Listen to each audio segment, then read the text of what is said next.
Hello, everyone, and welcome to Live at the Waterhole. It's me, Trishala, by the way, here to guide you along and be your naturalist in case you have any questions or comments. But you know what at the Waterhole is all about. It's about relaxing, just giving yourself the space and time to enjoy being able to watch animals without actually being there in person. Now that's what I especially love about these static cameras is it gives more people accessibility to places and animals and wildlife that otherwise they may not be able to view. So it's a really special thing to have this kind of access. So thank you all for joining us for Live at the Waterhole and giving yourself this little window to escape into the African bush for a little bit. Now, as usual, we are live and interactive, and that means you can send us questions and comments by heading over to our website and registering. If you're watching on YouTube, please hit subscribe so you can keep up to date on all things wildlife and wild earth. But also remember that from Saturday, or rather Saturday will be the last time that Live at the Waterhole, the full Live at the Waterhole, will be available on YouTube. After Saturday, just the first 90 minutes, after which you're welcome to head over to our website or to our app to continue watching. But for now, all will remain the same for today, so we can sit back and relax and just enjoy what the different cameras have to offer. Now, right now, we're looking at the Okukuyu Cam in Etosha National Park, and you can see that there's a lot of springbok around, and one wildebeest over on the other end as well. But apart from Okukuyu, at least for this first 90 minutes, we'll be able to also visit Timbavati, where King's Camp is, and we'll be able to visit the Sabi Sand, where the Juma camera is, and our fourth one, at least for this first 60 minutes, is the Jamala Cam and Madikwe Game Reserve. So lots to look forward to. And for me, it's just all about giving you, and I suppose me at the same time, just some time to get lost into the sounds and the sights of nature.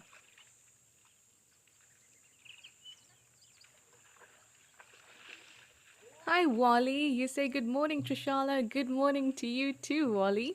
It's nice to have you on board.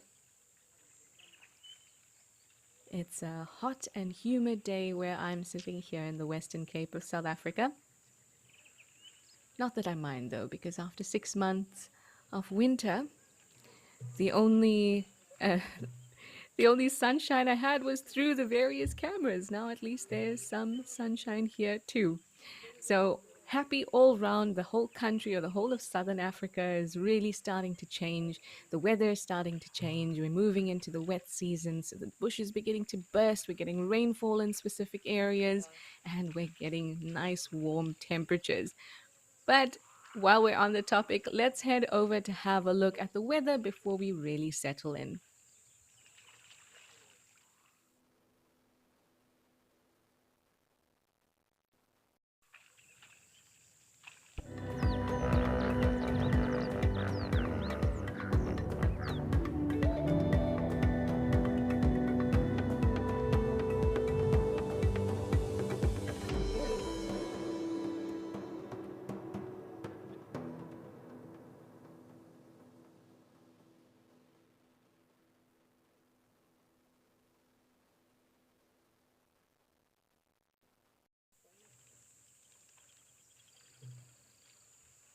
None of the temperatures look too extreme, but 100% the average temperature has gotten up.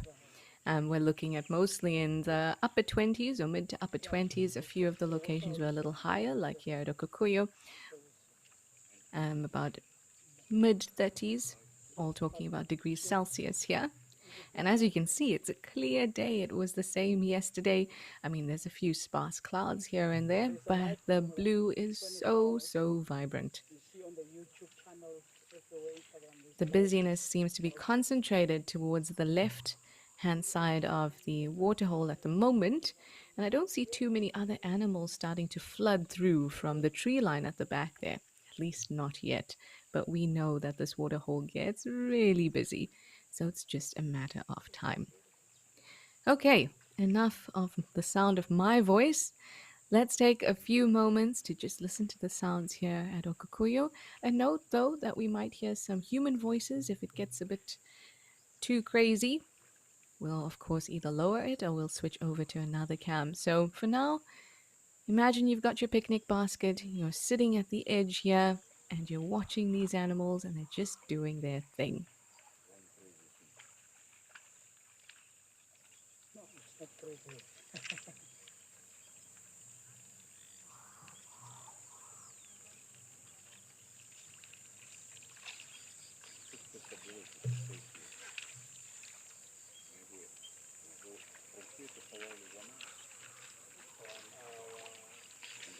One and a half acres.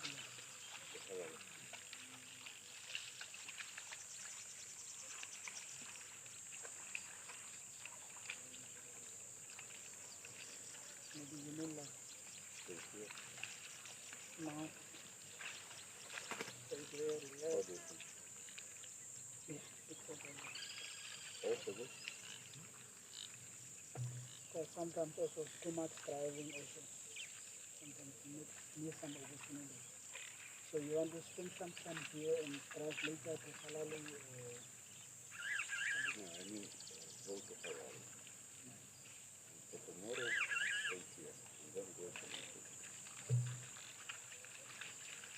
sharing camping site. You mean for the camping site or for the room? We've just lowered the sound a tiny bit there because some people can be heard very clearly.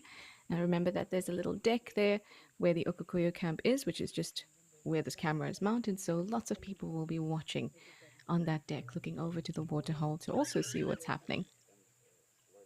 But most of the time, people are talking when this happens. So we're just lowering the sound for now. You mean for the shelter? Yes.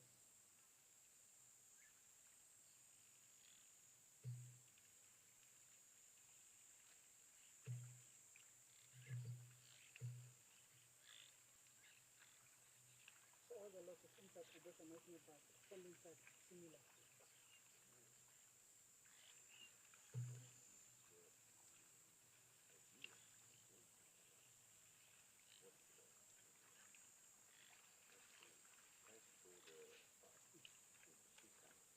You have to go through, the more you go through, the more chances. But then there's not constant position. Also the same water hole, but that one is little bit, it's little bit far. But this one is flat and close.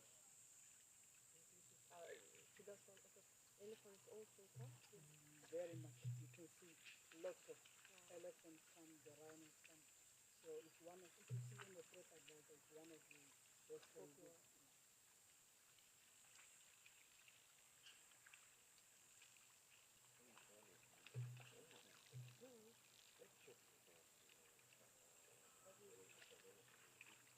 I think that I see an African darter, at least it looks like an African darter, just on the right hand side of the screen. So you see the right kind of shore, if I can call it a shore, the right edge of the waterhole. If we look just up from it, there's a shiny thing there with a long neck. So it really definitely resembles a darter, but we can only see the back. So we're going to try and get a closer look. Like I said to you, oh, there we go. Sometimes the camera does its own thing. Oh, it could be a heron, actually. Oh no. Oh no. Just as I said, that sometimes the cameras just do their own thing. Maybe we could. There we go. I was just about to say, maybe we can head over to Jamala while we give the Okakuyu cam a little bit of TLC. Well, here we are in Jamala and Madikwe Game Reserve. Hopefully, we'll be able to have a better look at that bird at another time. It definitely looked like a heron, but it would be nice if it turned its head. But anyway, we're here at Jamala in Madikwe Game Reserve, and now we have some zebra as well as some impala. Gosh, I really do like the position of the camera. Just gives us such a broader view of everything that's happening. And recently, Madikwe Game Reserve and its general area has gotten some rain, much needed rain. And you can see that all those trees in the back, all this the sickle bush, it was all gray and dry only a few weeks ago. And now you're starting to see all the green poke through.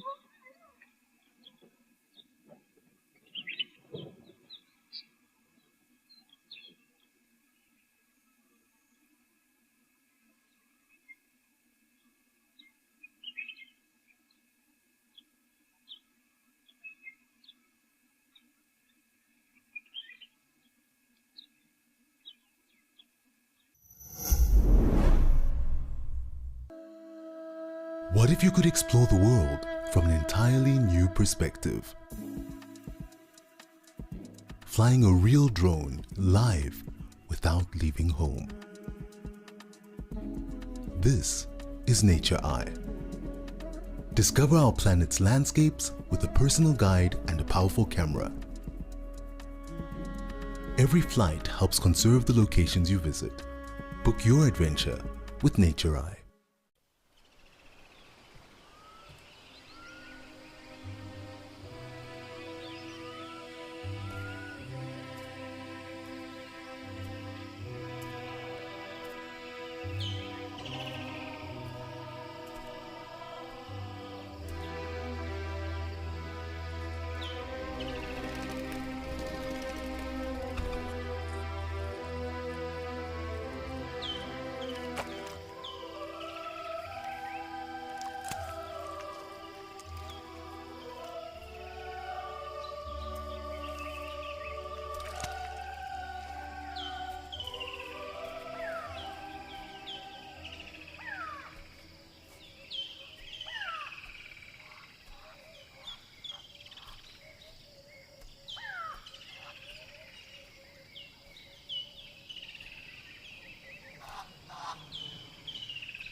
It's lovely to see animals so chilled, really, really relaxed, and just enjoying themselves.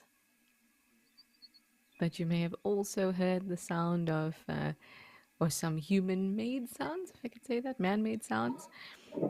And that's coming from the Jamala Lodge. So I assume they're still renovating. We all know that we could say that renovations will take 2 weeks, but then somehow 2 months afterwards, things are still going on. I think that's much the case here. So if you're hearing some kind of mechanical sound, potentially some sounds of voices as well, that's where it's coming from. It's coming from the Jamala Lodge.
Ah, I see the controller of the cams wants to give us a really nice look at that pile of elephant dung. It is interesting though, because this is the time of the year when elephant dung starts to change. Oh, apart from that, we can see this zebra giving us a good old yawn, smacking its lips as well.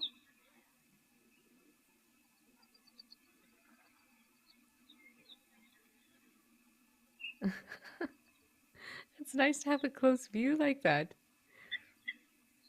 You could really see its teeth. So elephant dung starts to change. Now, throughout the dry season, you'll find that elephant dung is very fibrous and quite red because the majority of the diet is made up of bark and leaves, and particularly tree cambium, which is just a layer of very not active cells, but the layer of cells from which the bark and the inner wood originates. So if you imagine there's a layer of cambium, and as it grows outward, it's creating bark. As it grows inward, it's creating the really what we consider wood. So that's just the heartwood or the xylem wood. So it's making xylem towards the inside and phloem towards the outside. But that it itself is not vascular tissue. But it also happens to be pretty orangey red. And so elephants really like to eat it because there's a lot of nutrients in it, considering that, well, relative to how much nutrients there is in just plain bark. So elephants go after it. You might see them stripping bark, and that's when they're going for that cambium. And so during this time of the year, or rather the dry season, which is just past, their dung is very fibrous and quite orangey red. Oh, look at this fight. But during the wet season, elephants have a more moisture rich diet, and it's usually dominated by grasses. And so their dung becomes a little more fine, easier to, or it's kind of easier to smash, if that makes sense, because that is a measure when talking about elephant dung smashability. Anyway, the only reason we started talking about elephant dung was because Tadiwa zoomed in right into it for us.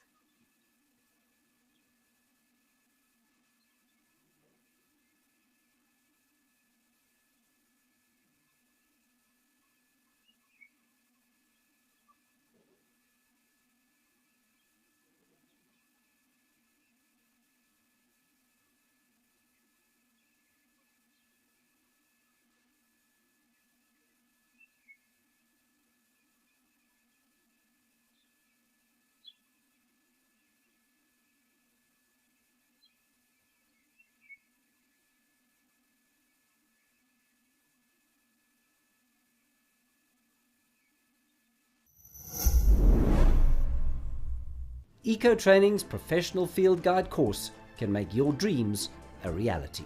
This comprehensive program comprises 5 months of theoretical and practical training in the African bush with highly qualified instructors in multiple locations. Enroll today and receive 5,000 Rand off using the promo code.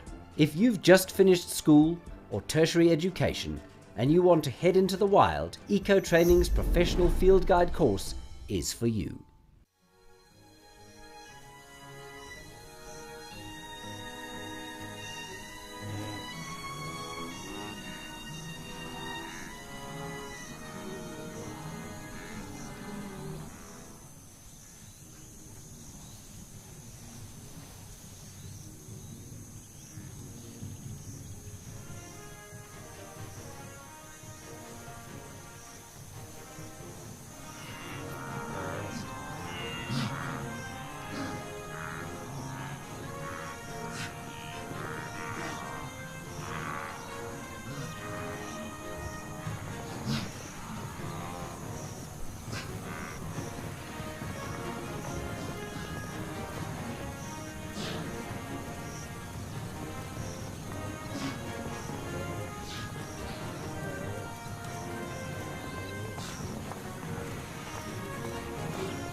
Despite appearing pretty relaxed when we first arrived at the Jamala camp, it seems like there's a little bit of irritation going on.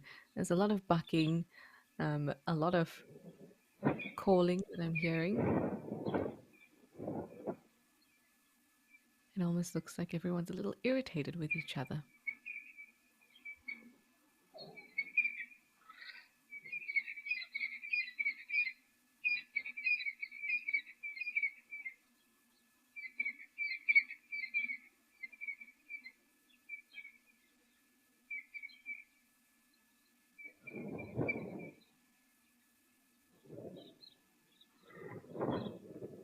You might be wondering what they're doing because it doesn't really look like there's too much grass there, and we know that zebras are grazers. And even though it doesn't look like it, there is very, very, very, very short grass in this area. But if we think about earlier when we looked at that pile of dung and that we were very close to the one zebra's head and we saw it licking its lips, why would it be doing that? There's one reason. It could be giving a phlegm in response, but that's not what was happening in that case. It was trying to get the sand off of its lips, off of its mouth. And it looks like they're all busy eating the sand, and that's not unusual. It's called geophagia, which just means eating sand. And that's a way to supplement their diet with any minerals that may have been missing, particularly over the dry season. I've seen ooh, I've seen zebras come here and do this often. Come and eat the sand. Now, just earlier I was saying that it appears like everyone is calm, but then suddenly there's some bucking and a little bit of vicious interaction. And I mean, the word vicious implies some kind of intent, which of course is not the case. But zebras can be really aggressive and they can cause significant damage too.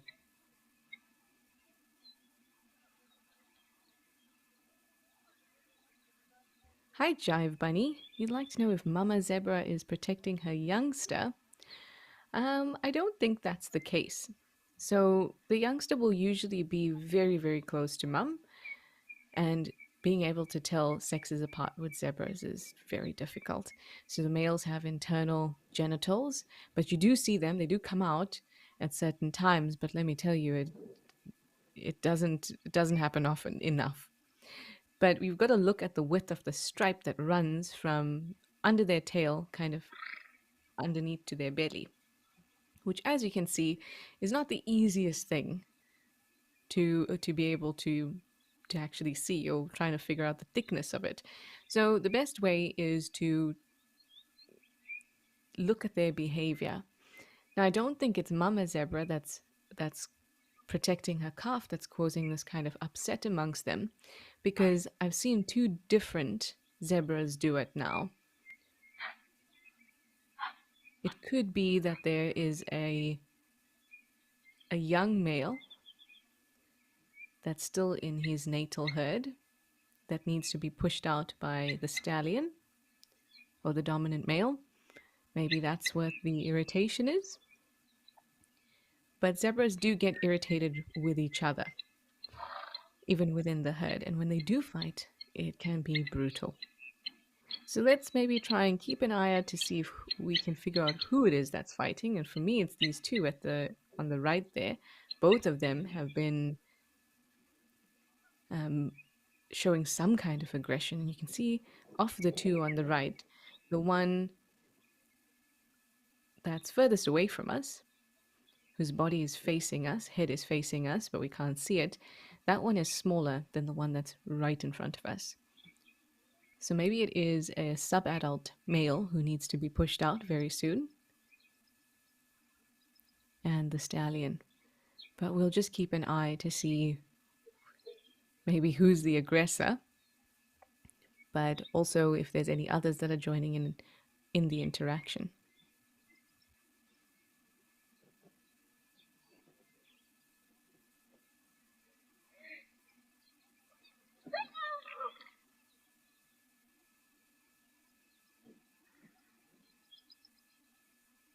Now that looked like Mama off the little foal there.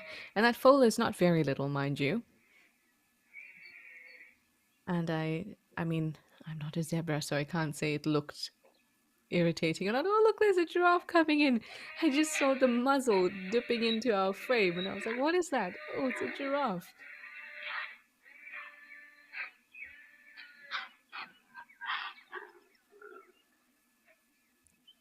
Wow, a lot is going on here at Jamala now. Just saw impalas running through.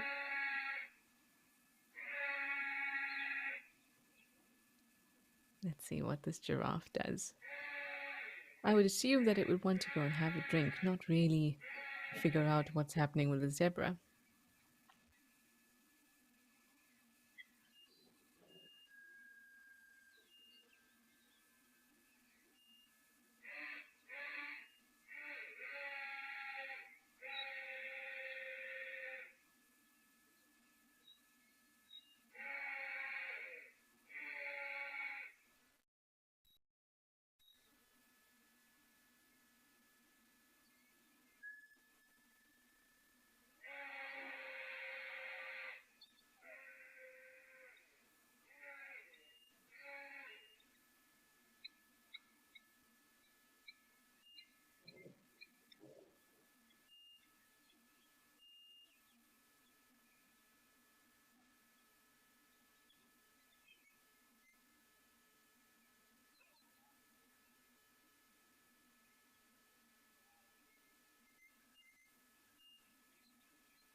Hi, yellow duck. You'd like to know if the zebra are eating the soil?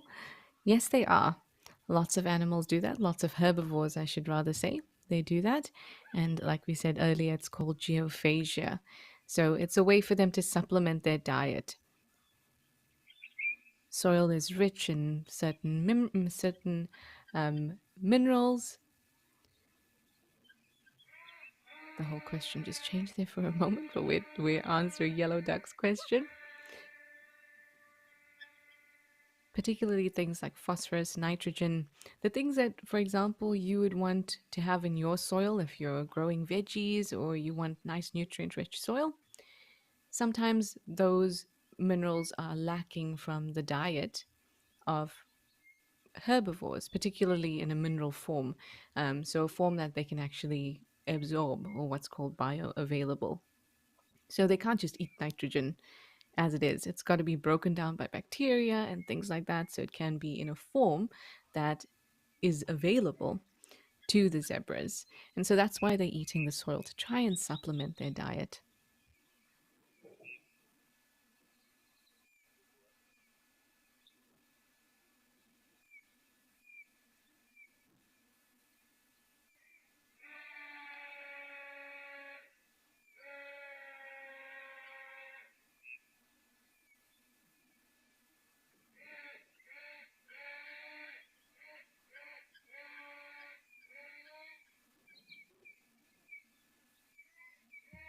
Okay, the renovation sounds are getting a little hectic, so we might move over to another cam in a moment.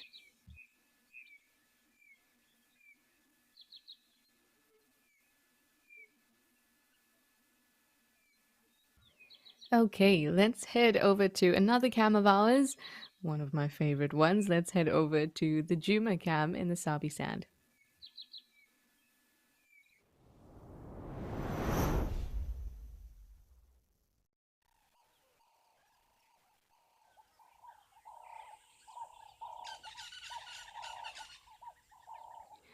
Oh, I love these sounds so much, and we don't often get to hear construction sounds or the sounds of humans on this Juma cam. So we might stick around here for a little bit. Have a look at these Impala ewes. Now, the Impala ewes are pretty much 90% of them are going to be pregnant, those that are sexually mature. So you can see them looking really nice and round. And we can expect the first lamb to be dropped, I suppose, any time now. It tends to happen on the onset of the rainy season, and we have already experienced rains in this area. So any day now, I suppose. I took a late guess this year. I guessed my brother's birthday. I guessed the 26th of November. I was put on the spot. So I picked a date I knew in November. But let's see, maybe we'll be lucky enough to see it on the cams.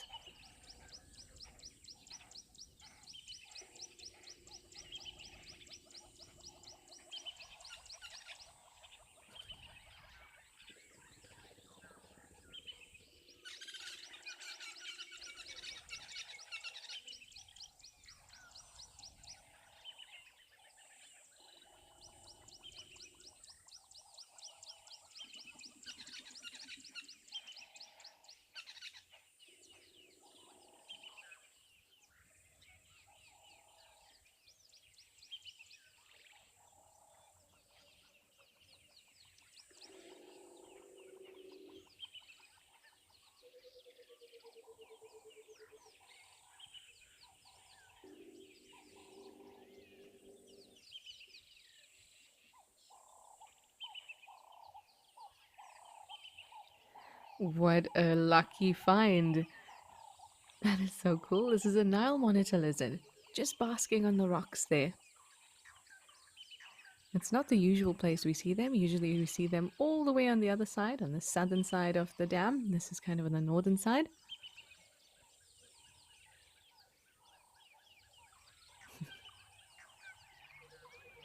And it looks pretty active. Not just basking, maybe even looking for a meal.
Hi, Farah. You'd like to know if these lizards can be domesticated.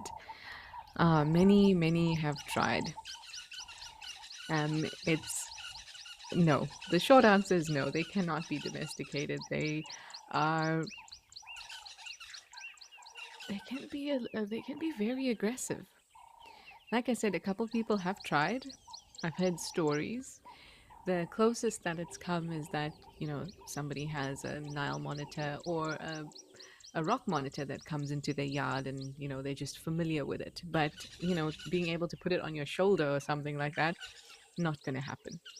They have really long claws and they have a voracious appetite, which simply means that they will eat anything and everything if they can get their mouth on it. Apart from that, they're strong, they're stocky, they don't like to be handled, so they're really not good candidates for domestication. And those people that have tried have gotten a lot of injuries from both the monitor lizards that we get here in Africa, the Nile monitor and the rock monitor. There was a tiny baby rock monitor at our camp once at Juma. It must have been about I don't know, 25 centimeters with its tail. And when they're babies, sorry for those flashes, everybody. When they're babies, they are very vividly colored. I mean, its head was, well, if I could say, a bright gray. There was so much banding and orange on it. It was beautiful.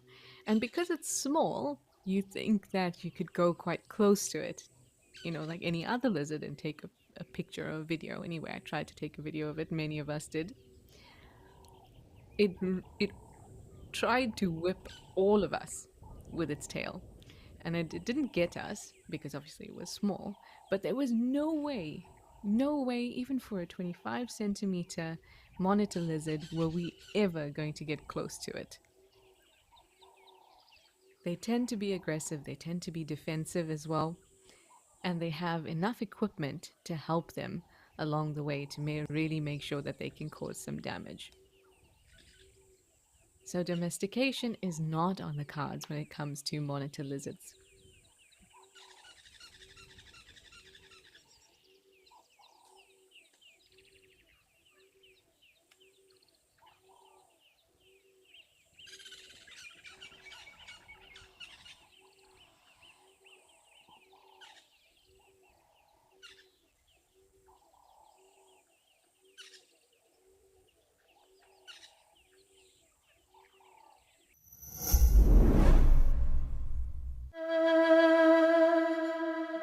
Welcome to Destination Safari's WildEarth travel show that showcases safari lodges.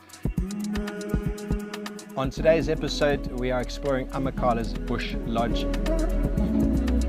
This is a luxury 5-star bush tented camp. Luxury suites look onto an open wildlife watering hole.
The sounds here at the Juma Cam are my favorite from all the cameras that we have, at least for this first 90 minutes of Live at the Waterhole. But let's head back over to Jamala in Madikwe Game Reserve because some elephants have arrived at the Waterhole.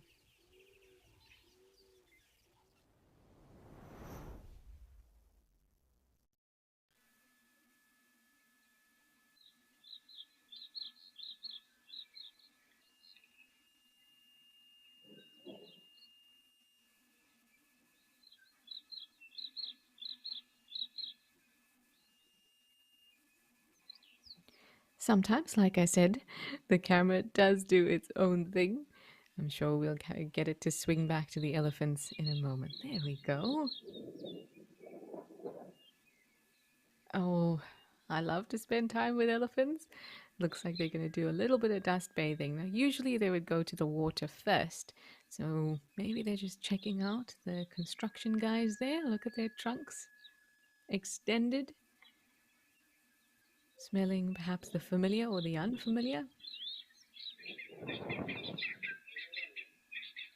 There's a lot of good, fine sand here, which is perfect for dust bathing. But like I said, usually they would go down to the water first.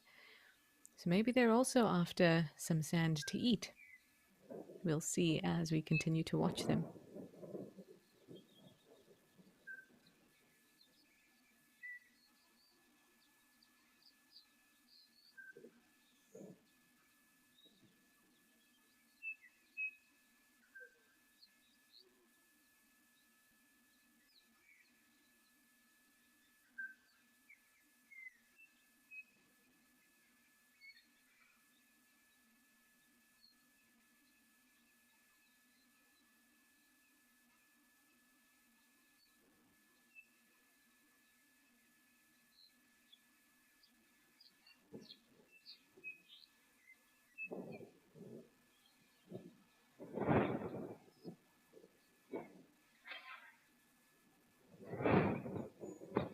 Apologies again for the sounds of the construction going on at the Jamala Lodge, but it might give us some interesting insights. Perhaps watch when there is a large sound, like, the sound of maybe bricks or something falling.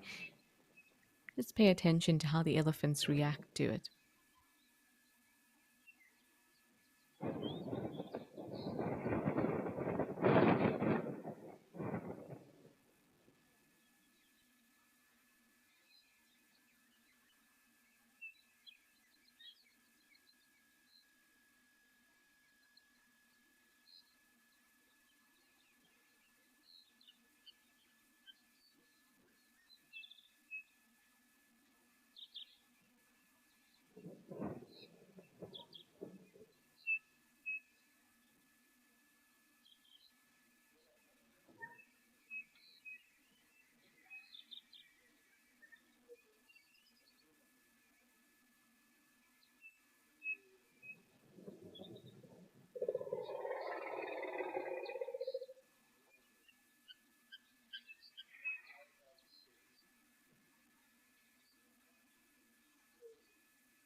Okay, the sounds are terrible, to be honest, and really not conducive to what we're trying to do with Live at the Waterhole, to ease into the pace of nature and the sounds and sights. So let's see if we can move across to another camera, perhaps over to Okakuyo just for now. Hopefully those sounds will stop.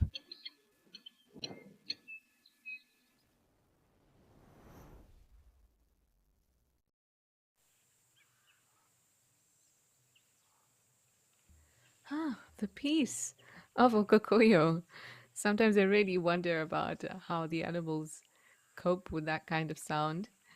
But surprisingly, the elephants that come down to Jamala, they might react a little bit when there's a particularly loud or irritating sound coming from the construction, but otherwise it's as if they've gotten used to it, and it makes sense because all that is happening behind the fence, and Even though it may be an annoying sound and loud sounds, they know that it's not a threatening sound. So they seem to tolerate it probably better than me and possibly a lot of you too.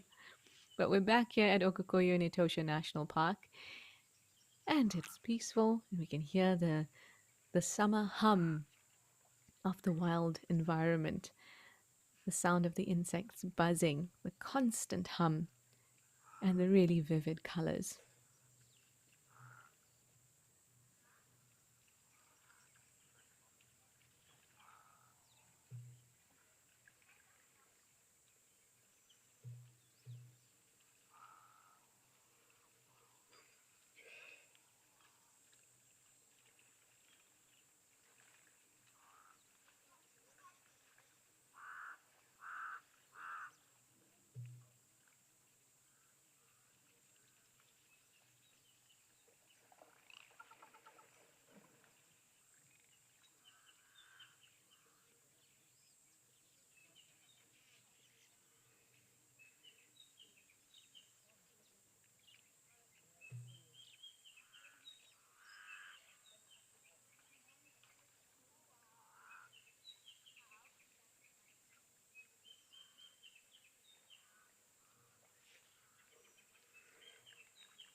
Step into a world of discovery as you join Eco Training's renowned courses in the heart of Kenya's Masai Mara.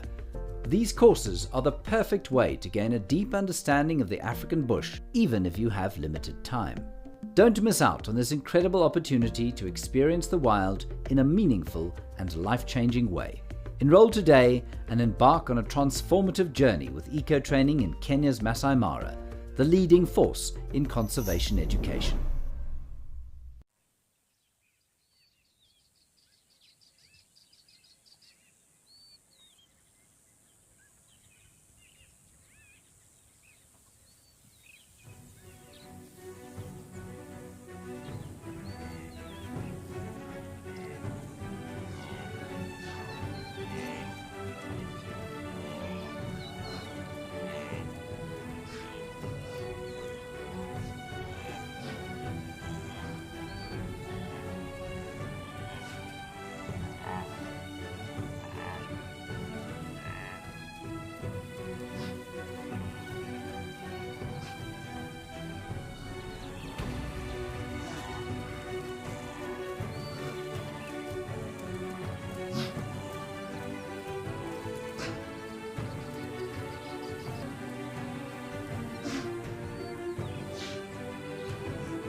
Things are very, very busy here at Okokoyo at the moment. We've got the kudu in the background, plenty of springbok, but I'm loving the gemsbok that are right here in the water, having a good old drink.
A reminder that we are live and interactive, so you can send through questions and comments by heading over to our website and registering. If you want to just sit back and relax and enjoy the sights and the sounds across our 4 cameras, at least for now, please go ahead and do that. Live at the Waterhole is not meant to demand anything of you except to just give you the opportunity to sit and enjoy African wildlife and wild spaces. Now, in about half an hour, we'll be joined by Africam and their myriad of cameras situated across Africa or sub Saharan Africa. And I can't wait. So we'll see what gifts of the bush those cameras bring us. But for now, let's settle into Ukukuyo or maybe not. Ooh, our cameras need some TLC. Let's see which one we'll head over to. There we go. Back at Jamala again. Please be forgiving to us about the sounds of the construction happening behind us or behind the camera. But at least we get to spend some time with the zebra, but mostly the elephants. Or elephant. Only one left. Hopefully, more will come towards the waterhole as we watch.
Apologies for the little breakup we were experiencing there.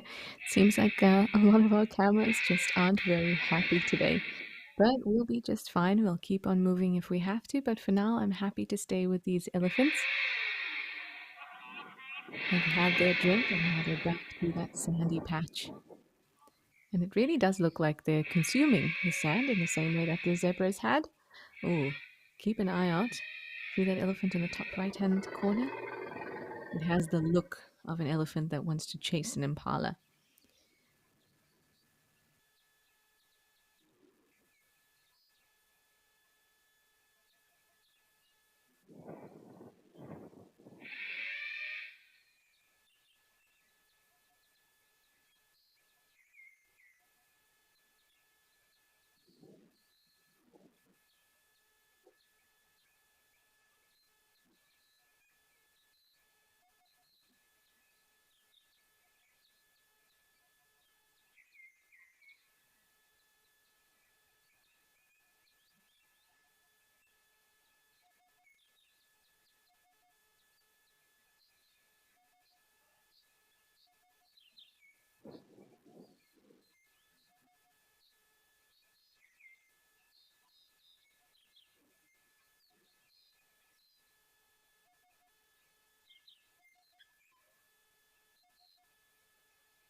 Okay, as much as I love to spend time with elephants, I am really starting to dislike the sound on this camera at the moment.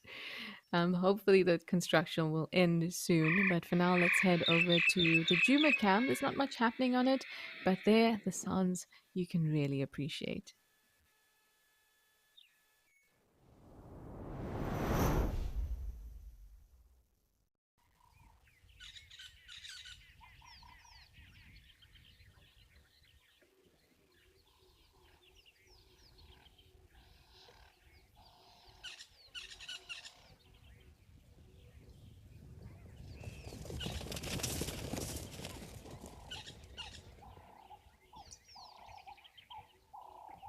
There we go.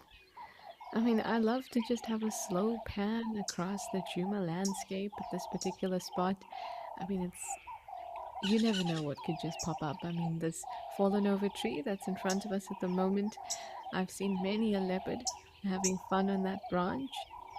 You never know what's going to pop up. Now, usually we say predator activity is centered around the cooler parts of the day, early in the morning or late at night, or even just in the evening. But the more we spend time with animals, particularly predators, And leopards, especially, because they are always these elusive cats. So we think of them as these elusive cats, and yes, they are. But because of that, maybe we make assumptions about how they behave. And I've seen leopards pop out of the bush, at 11:30 in the afternoon, in the heat of the day. It can happen. So it's always nice to keep an eye out, particularly on this camera where we know that it's positioned at a spot where many leopards come through. Not just leopards, lions as well. And I'm sure we'll pick up on something in no time. But for now, I'm enjoying the slow pan and I'm enjoying the sounds.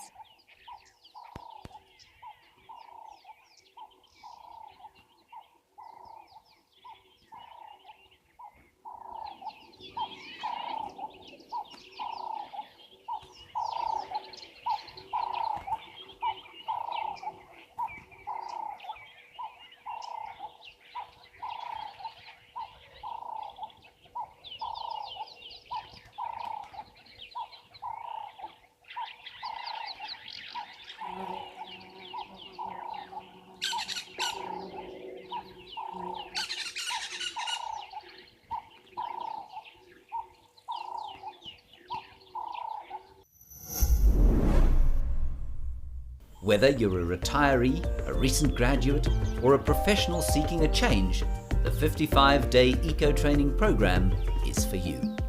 With the coaching of experienced training guides, you'll embark on an unforgettable adventure that will give you a deep understanding of wildlife, conservation, and African cultures. If you sign up locally or internationally using this promo code, you'll receive 2,000 Rand off.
Kind of right.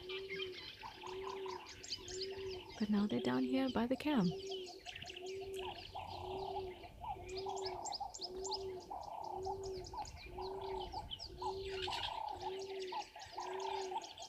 And hopefully we'll be able to get a slightly closer look at these ground hornbills. Usually, if you get too close, they're going to fly away quite quickly. I mean, it obviously depends on how comfortable they are and how you approach them as well. But I'm hoping that with the static camera that is far less intrusive, that they'll come close to us and you'll be able to see them really nicely. So we just got a pair now. Both look like adults.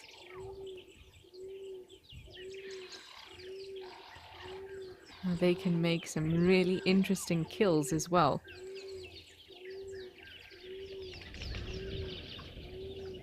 I don't think that while I've been doing live at the Waterhole, I've seen ground hornbills here. So this is lovely. Oh, and it just got chased by an Egyptian goose. Can't say I've seen that before.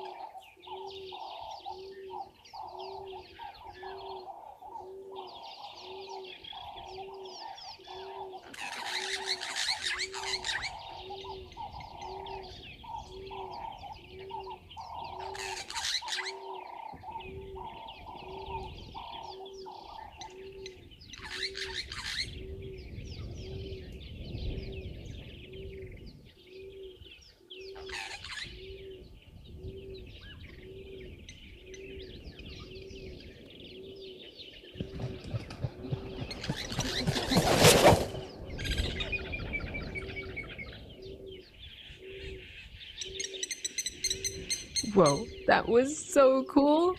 The ground hornbill being pursued by an Egyptian goose right past the speaker. You hear the whoosh as they came past. Very cool.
We're just trying to look around to see if we could see the hornbills again. Here is the culprit, though, that chased the hornbill.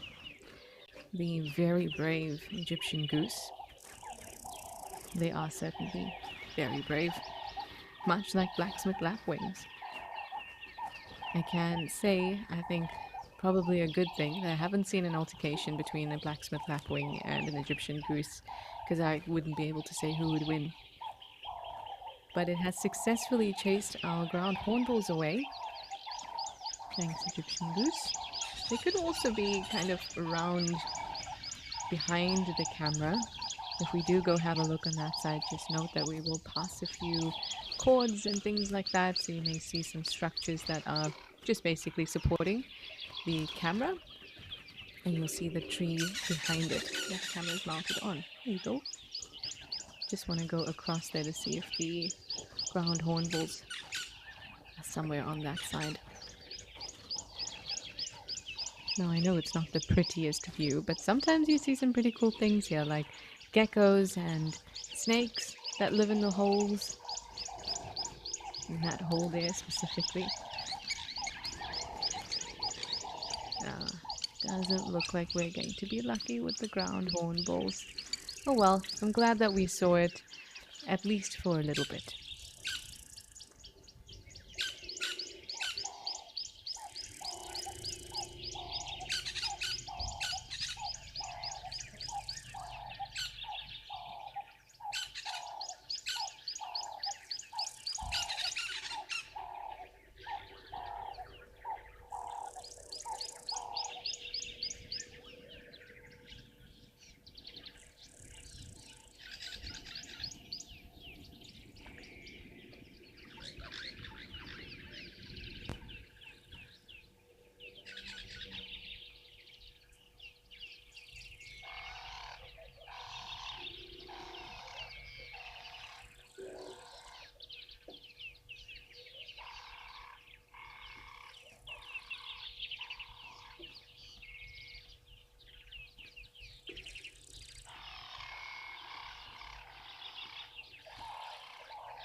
What if you could explore the world from an entirely new perspective?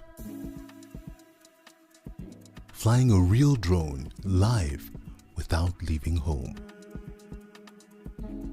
This is Nature Eye. Discover our planet's landscapes with a personal guide and a powerful camera. Every flight helps conserve the locations you visit. Book your adventure with Nature Eye.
Well, most often we'll see Nyala in these areas, and particularly from this dam, there's lots of little drainages. There's one major one that goes into the big dry river, well, it would be a river if we had enough rainfall, the dry riverbed called the Mulwati. So that's the main one, but off them are tiny little drainages as well, and that's exactly where you'll find Nyala.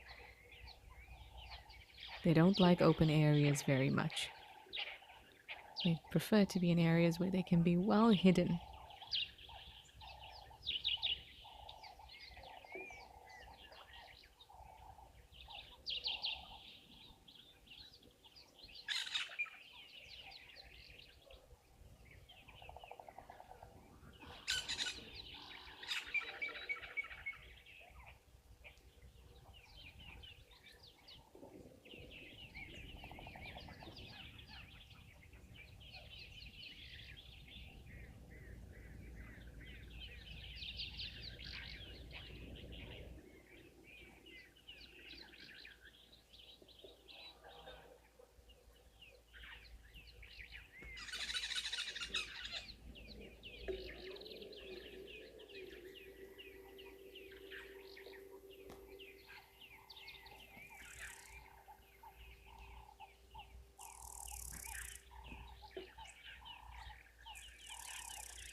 These nyalas are so gorgeous and they look beautiful against the nice lush green of Juma. But it's now time to welcome Africam on board and all their wonderful cameras. So let's take a moment to do that before we settle into the second half of Live at the Waterhole.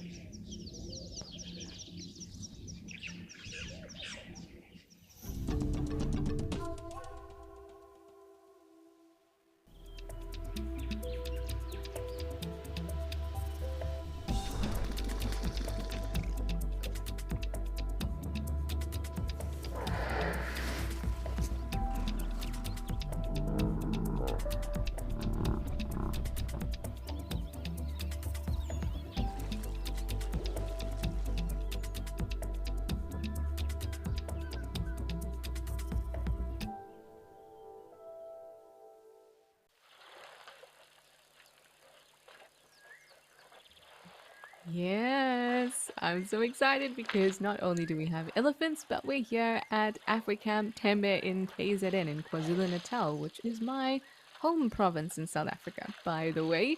And if you're just jumping on for Live at the Waterhole, welcome. It's perfect timing.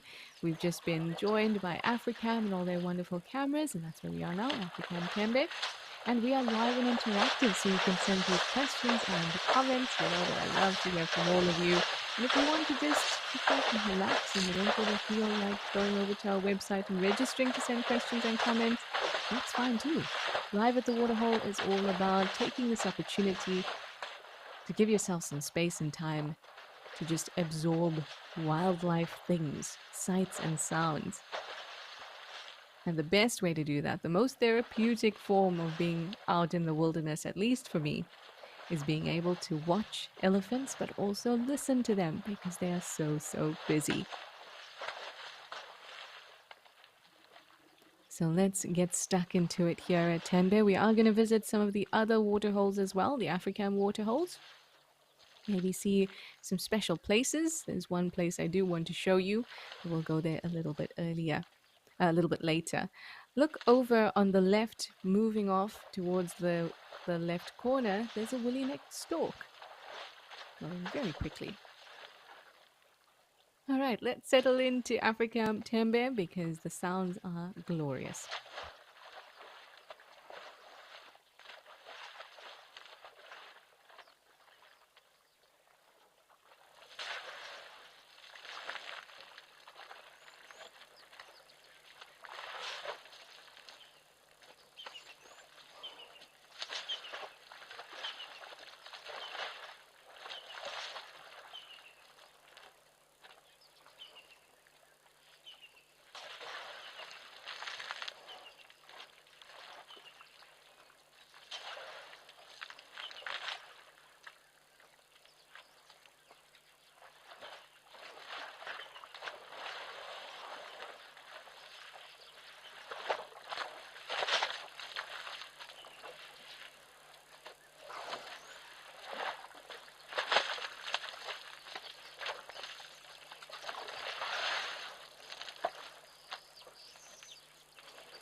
I started watching WildEarth during COVID. I decided that I wanted to study more, and I saw that Eco Training Pridelands was doing courses, and I decided to do the 8-week online theory course at the end of last year. There's just so much out there to learn and to experience. Sign up for an Eco Training digital course today with the promo code to receive 200 Rand off.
Hi, Honey Badger. You'd like to know if there's any interesting things I've been researching recently, or any interesting papers, I suppose, that I've read recently? Um, I can't, whenever you ask, I feel like I can't answer, but other times it's like a ton of new things that I'm learning. But recently, and in fact, most of the time when I go down a rabbit hole of trying to better understand something, I I take note of all of you and the questions you ask, because very often you ask questions and it just makes me think about something differently, even just the wording of some of the questions you send through.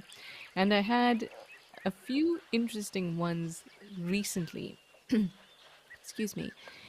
One was about the muscles in an elephant's trunk, and oftentimes we get told that there's 50,000 to 150,000 muscles in the elephant's trunk, and that's something that we all kind of took for granted. It's something that I've learned at the beginning of my guiding career. It's something that all guides learn. But the reason I started to dig into it again was obviously because I had the question, and I started to think to myself, well, you know what? Actually haven't thought about it critically in a long time. I just kind of took it as face value because that's what every guide was saying to me. That's what was in our books. And then I went into a deep dive, and I actually found out that there's about eight. And because they're longitudinal muscles, there's eight on each side, so there's 16 muscles in total in an elephant's trunk. And that 50 to 150,000 number, we get that from counting fascicles, which are muscle fiber bundles, which are not muscles in and of themselves, but they make up muscles. So that's one of the things that I was reading about recently.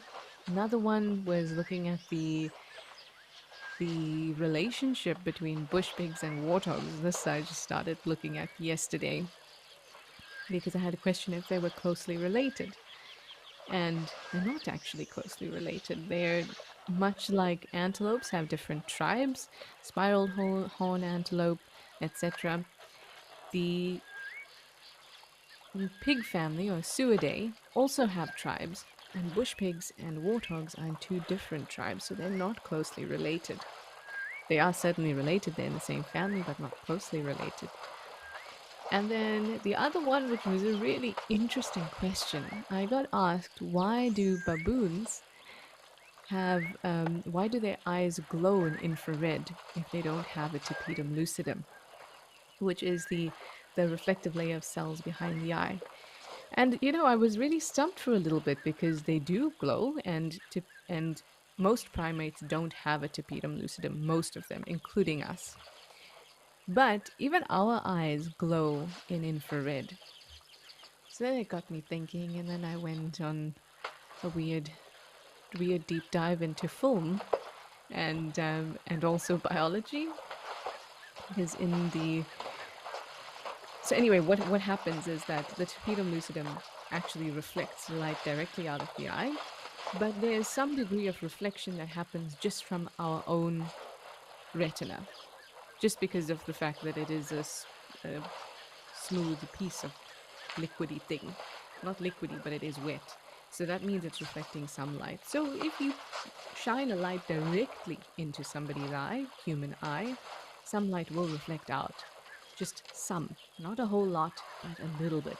Usually it's not enough for us to detect with our, just driving around or on safari.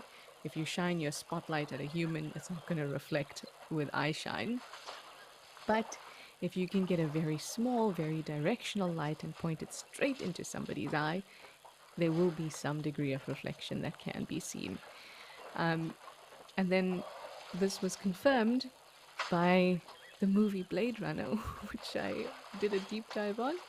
And then I figured out, oh, well, there was an article written about creating that effect of the eye, that kind of glowing eye effect. And it was done in that exact way, by pointing a directional light straight into the actor's eye to create that. So essentially, what all that came down to was that even though we don't have a tapetum lucidum, or all primates don't, or most primates don't, I should say, there is some degree of reflection of light that happens, and in infrared, it's far easier to pick that up than in normal light conditions. That, I think, has to be the more interesting thing that I had a look at recently. And what I like about questions that I get, and particularly ones that, haven't thought about, or haven't thought about in that way, is that you start to pull in, if you really want to understand things properly in a holistic way, it doesn't mean you just understand the biology. It means that you start to pull in information about the physics of that animal, about, for example, the refraction or reflection of light properties. You start to have to think about the chemicals or the chemical composition of certain fluids in an animal's body. Sometimes you have to think about fluid dynamics when you think about how much urine a bladder can hold. We had that discussion one time. Or you pull in tricks you've seen in films, just to understand fully. And that's what I love about doing this, is it's not one thing. You can never just study one thing when it comes to wildlife. You are studying so many things that help you understand a single animal or a single life form, essentially. And so that's also why I love your questions. They really help to kind of just spark some curiosity in a different. Sometimes it can be the same question asked in a different way. It gets me thinking. So I really do appreciate your questions and your comments. And so please continue to send them through. Sorry, I spoke a lot there when Live at the Waterhole is about enjoying the elephants and the sounds. But like I said, if you have questions or comments, send them through. You know how to do it. You can head over to our website and register. But now I will be quiet so you don't have to listen to the sound of my voice and you can enjoy the sounds of Africam Tembe in KwaZulu-Natal.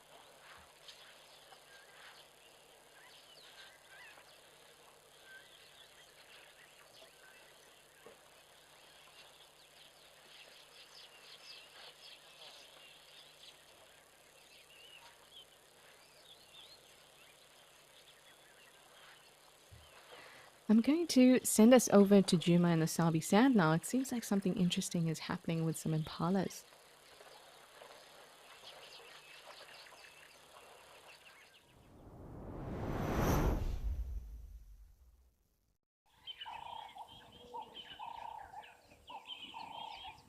Oh, wow.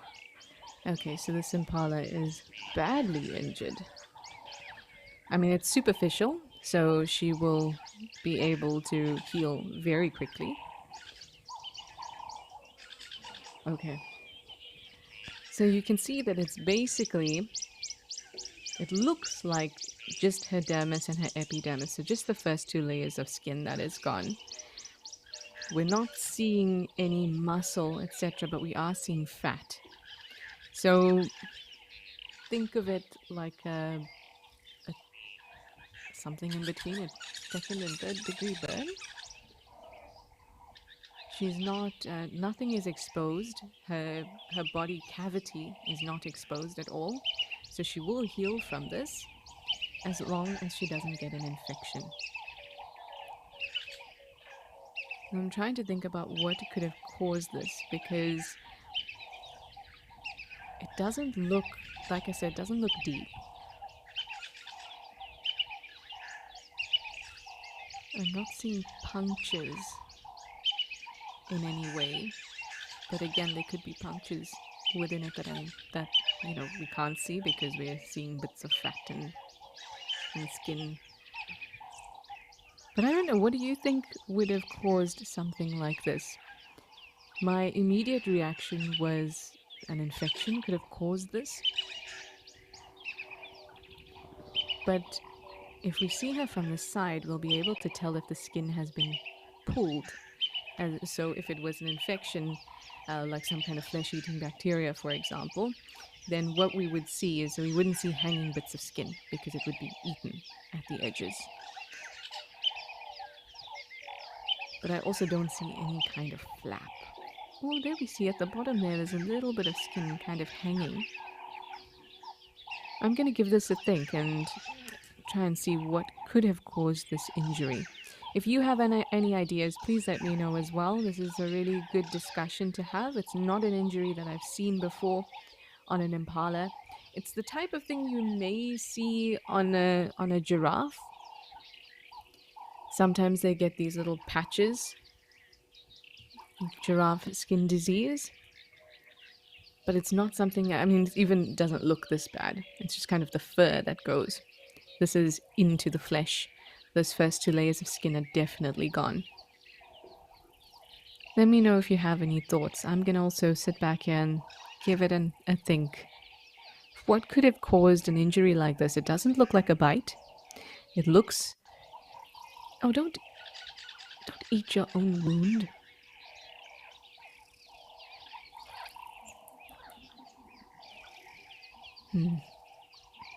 So it doesn't, the things that we want to think about when we're trying to figure out what could have caused this injuries, we don't see bite marks. We don't see a large flap of skin. And it's in two areas.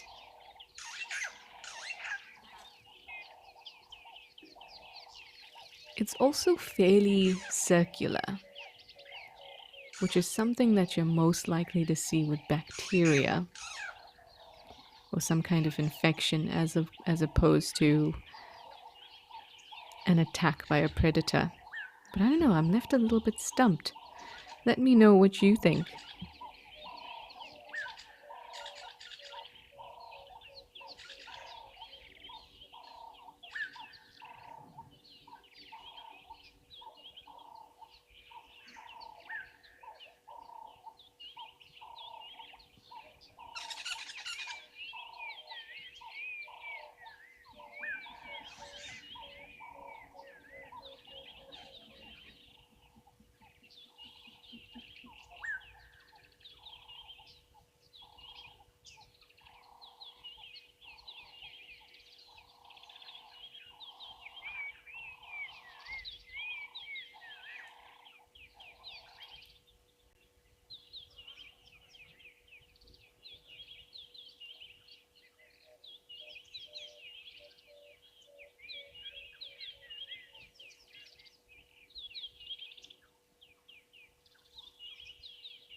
What if you could explore the world from an entirely new perspective?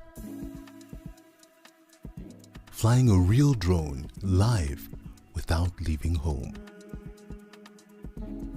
This is Nature Eye.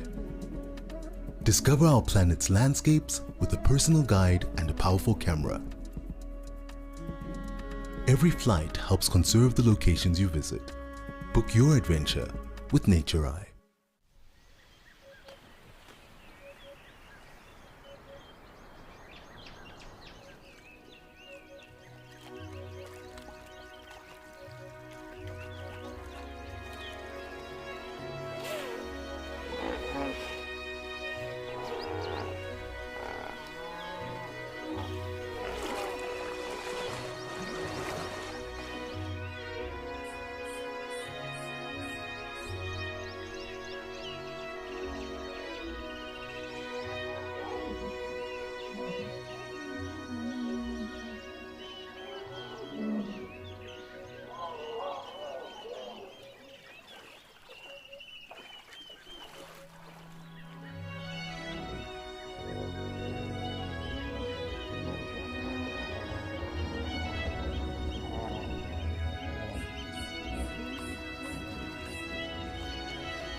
I would really like to see this impala you kind of standing facing the camera so we can see how much, because it kind of looks very 2D at the moment, you know. If she can stand looking at us, then we could see if what's poking out. If there's any bits of skin and stuff like that that's kind of collected at the bottom, which would imply that the skin was torn. And if the skin was torn, that would also imply that it is a failed hunt or predatory activity that caused her injury. I can't think of any other way that she would have been injured like this. Most things in the bush aim to puncture. Puncture with canines, puncture with horns, or with tusks. There isn't really a lot of scraping or pulling with teeth. Now, the only animal that we do see pulling at something, or pulling at skin, are zebras. Then you often see flaps of skin pulled off, particularly zebras that are fighting with each other. And I doubt that this impala you got into an altercation with a zebra.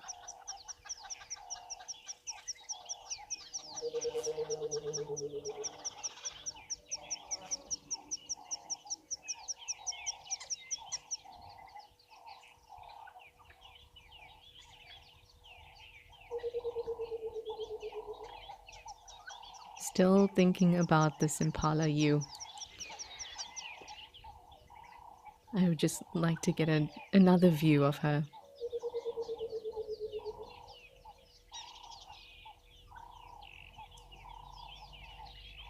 Hi, Starbuck. I actually didn't think about that. You think maybe a crocodile had caused this injury?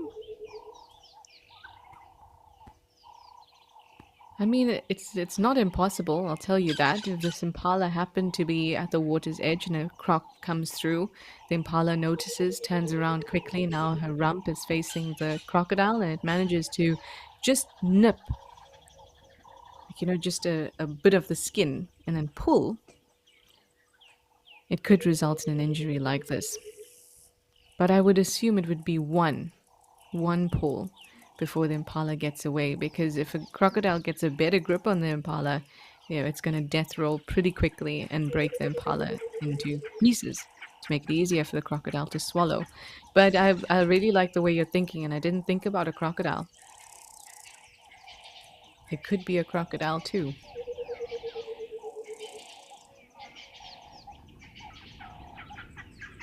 So Amy is going to be taking over from me in about 13 minutes. And so she was in Juma recently, and she had uh, been there in person, obviously, and she had seen this particular impala use. So I think she'll be able to speak to her condition and changes in her condition a lot better than I can right now. So we'll continue this discussion, or you all can continue this discussion with Amy in about 13 minutes. I must say though that she looks great apart from the obvious injury. If you look at the first half of her body, her coat condition is fantastic. She has not lost any condition at all. She looks the same size as the rest of the impala. She's likely pregnant, just like the rest of the impala ewes. She's alert. She's moving fine.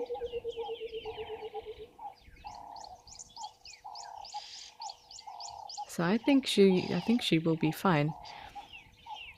Now, this is a noticeable injury. We don't like to use injuries too much as for identification purposes, but for a large injury like this, it's going to, one, leave a scar, and two, it's going to take a while to close up.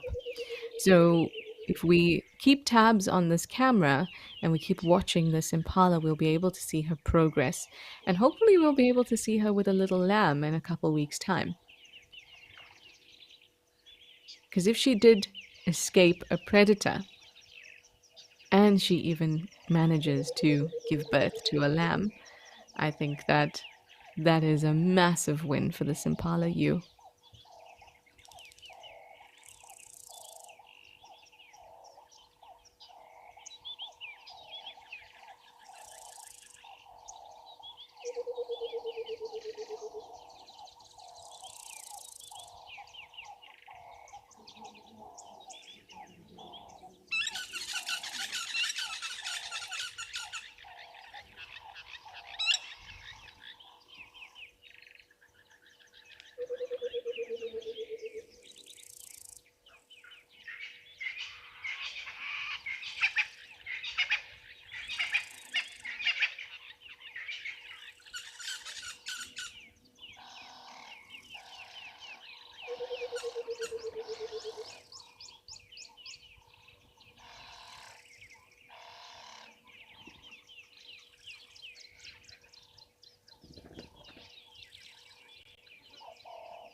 Yorkshire, UK, I agree with you. You say that the skin at the bottom kind of does look like wrinkled and pulled down by something. So the only time we'd see it as a flap would be when it's pretty fresh. And then after it starts to dry, all the water starts to leave that piece of flesh because there's it's basically dead. There's nothing connecting to it anymore. So it starts to shrivel up. And it does look like that at the bottom, almost like a little balcony. So that would imply that it's been pulled by something.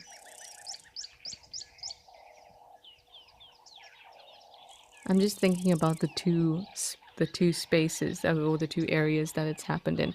But yes, I agree with you, Yorkshire, UK. It does look like it's been pulled. So I think we can rule out bacteria because the skin has been pulled. Even on the second one, it looks like the skin's been pulled down. Just the pattern of it seems unusual. Anyway, I think, yeah, Amy will definitely be able to speak to it a little bit better having seen this impala in person.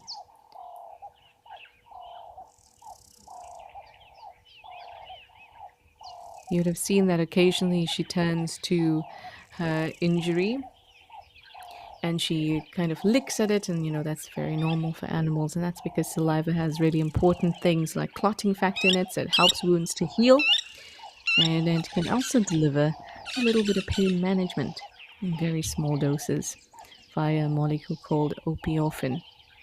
And yes, the name does kind of give away the kind of how well it works.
So we've got just about 5 minutes left together before Amy takes over.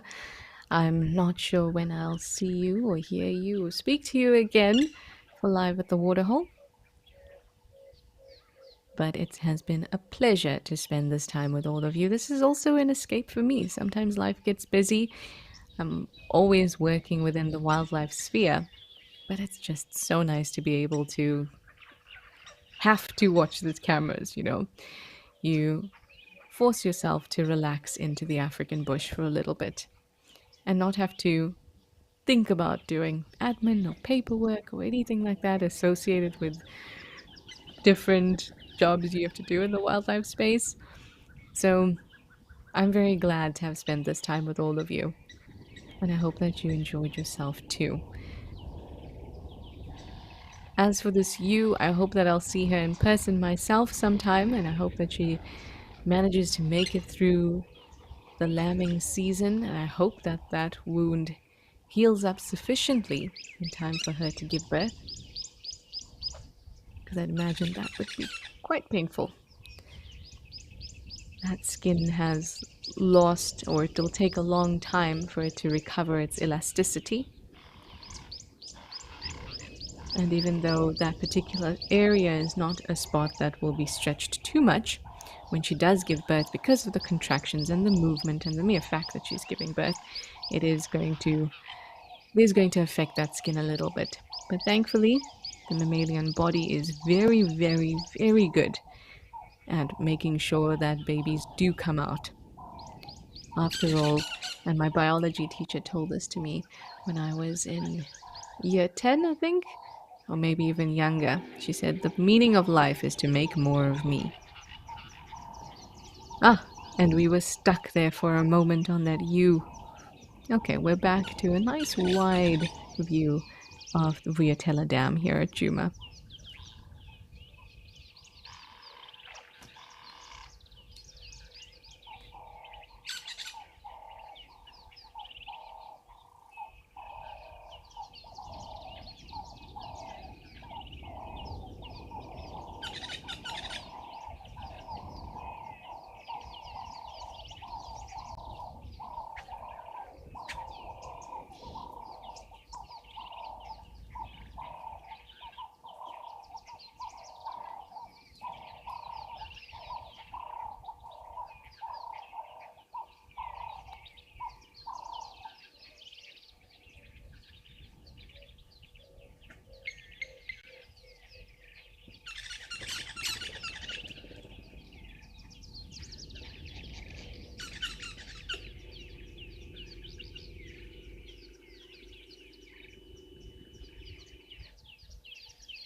All right, everybody, it was a pleasure, and I wish you all the best for the rest of Live at the Waterhole with Amy by your side.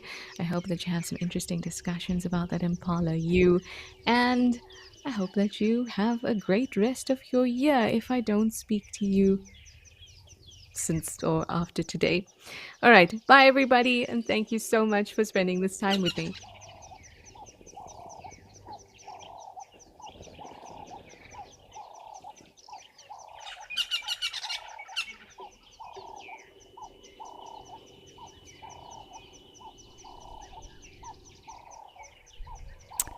Yes, hello everyone, and thank you so much, Trish, for holding down the fort for the first half of Live at the Waterhole. Hello everyone, it is good to be back with you all. My name is Amy, and I will be with you until the end of the show, until 3 p.m. today. It is looking like a beautiful day here at Djuma. The birds are chirping and everyone is out and about again after the rains we had earlier in the week. You can see a few dark clouds just hovering over, but it is quite warm, quite mild weather in comparison to the heat we can experience here, but I think the animals are also enjoying it.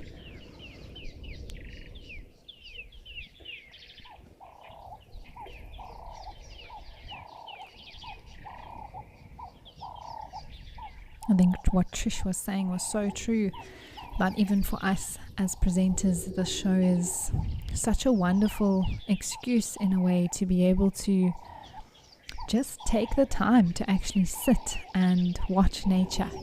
It's not something that we all are able to do every day just because life is what it is and it gets busy. But what a treat to be able to sit here and look at these impalas. Now, I know that we've all been giving a lot of attention to that specific female there with the wound on her side. Interestingly enough, this is the female that I actually saw sustain this injury the day after I arrived for my stint on Djuma a few weeks ago. So it happened the day I arrived there, and then the next day when I went on drive. I saw her, and it's actually remarkable to see how well she is doing. I mean, just look at that side profile. You can actually see the way the skin has been pulled down and is collected there at the bottom. It is a massive wound. But these animals are so resilient. It's so difficult to understand it unless you see something like this.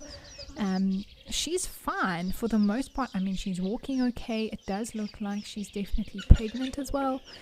So it's all these factors that, whatever did attempt to hunt her wasn't successful. And hopefully due to that unsuccess, she's going to be able to deliver a calf within the next week or two. I think that is her. It looks like her digestive system's working fine. Able to drop some pellets of dung there. So it's that incredible thing where if you think that they can't go and see a doctor, they can't go and get treatment for that wound, all they can do is lick.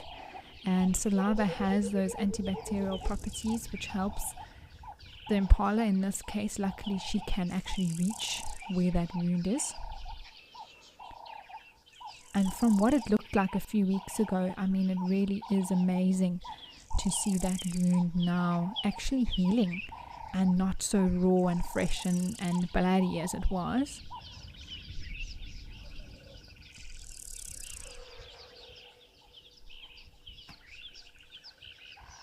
But it's going to be so interesting to actually watch her over the next days and weeks and see what happens when she does have her calf, and eventually, if she does survive the lambing season, what that's going to look like once it's healed, the skin grows back, the fur, what kind of marking will she have there from this wound.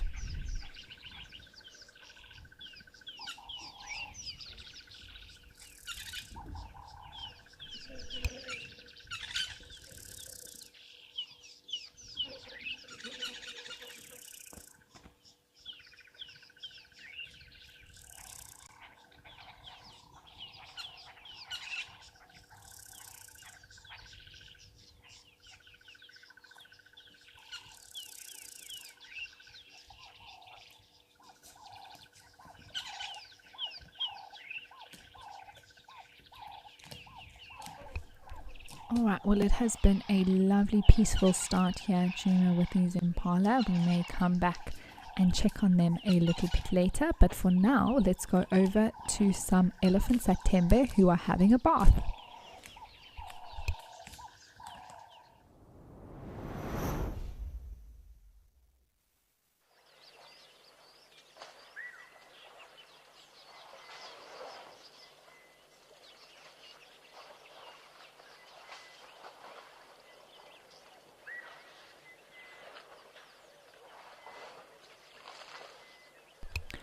Well, this is just fantastic, everybody. I absolutely love elephants having a mud wallow.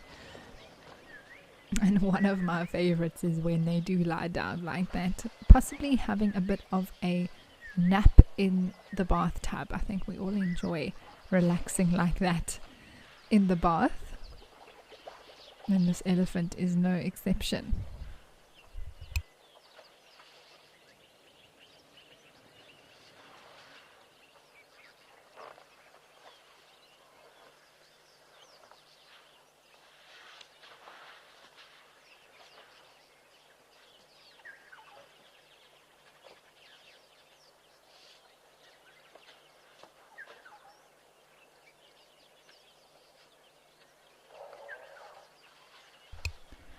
Can also see a woolly necked stork there actually pecking at the elephant dung.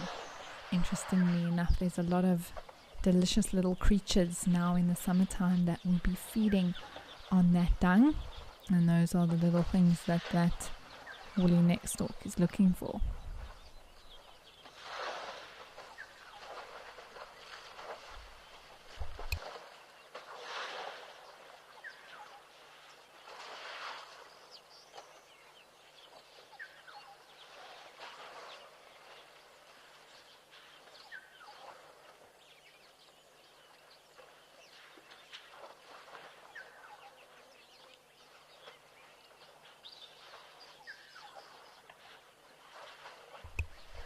This elephant on the left here has some seriously impressive tusks, everybody. Wow. I love how it just curls up its trunk to rest it on its tusks. When you have tusks that big, why not use them?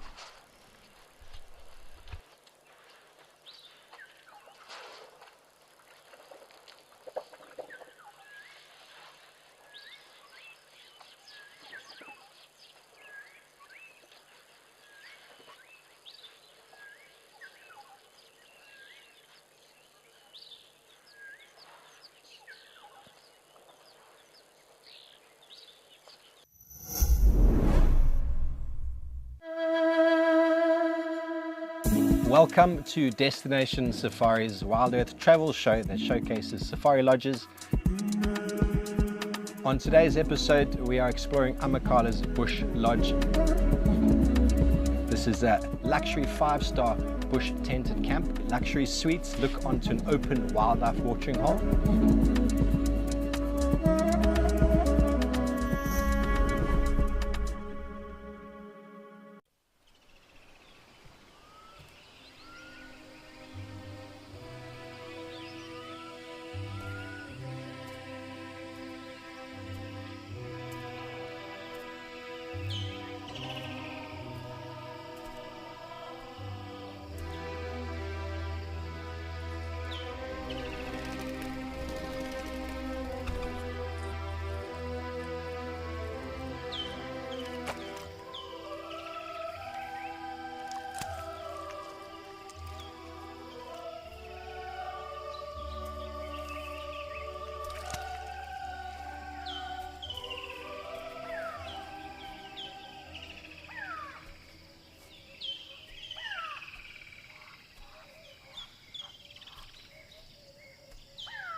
All right. Hello, Lola. You have sent through a very interesting question for us today.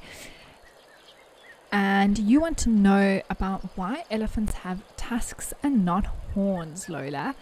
Thank you for that interesting question. That is not something that I think about every day, to be honest with you, but it is an interesting point. You know, why do they have tusks and not horns? You know, imagine, like looking at this elephant, imagine that they had two horns coming out the top of their head and not these giant teeth that come out next to their trunk. It would look very interesting, to say the least, very different. But Lola, I think it comes down to purpose. You know, why do elephants have tusks? And what would they do with a pair of horns? You know, why would they need that?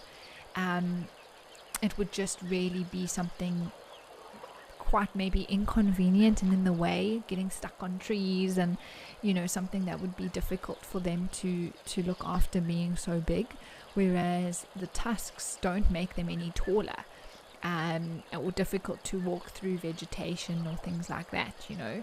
Also, if we think about, you know, one of the reasons they have tusks for the males anyway, like this big male that we're seeing here, he's dusting himself with a bit of dust,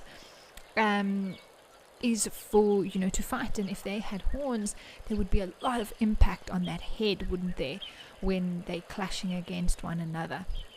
I mean, already they are such huge animals. Also, you know, tusks are so useful to them for feeding. They wouldn't be able to use those horns to dig in the ground, to dig up roots and bulbs and things like that, which they do use their tusks to do, even with digging in water, digging in sand to be able to find water. Something like a set of horns on top of their head, really it would be impossible for them to use something like that unless they like sort of came curled down the same way that the tusks do. So yeah, Lola, it's interesting to think about, but that would be my answer to your question. Thank you for asking it, and just a reminder to all our viewers to please send through any questions or comments that you might have. We do very much enjoy hearing from you. It looks like this elephant also had a bit of an itchy foot, and a very well used rubbing post there, and the remains of a tree trunk that these elephants do enjoy to use. I'm sure even the warthogs enjoy that rubbing post after a good mud wallow.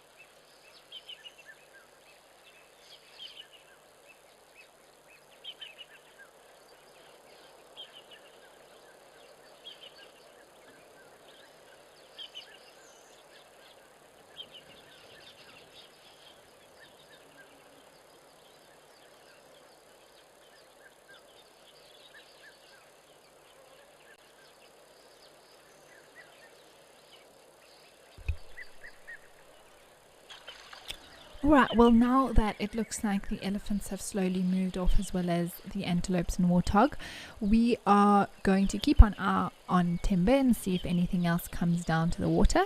But let's head on over to Tau Lodge, where there are some waterbuck feeding.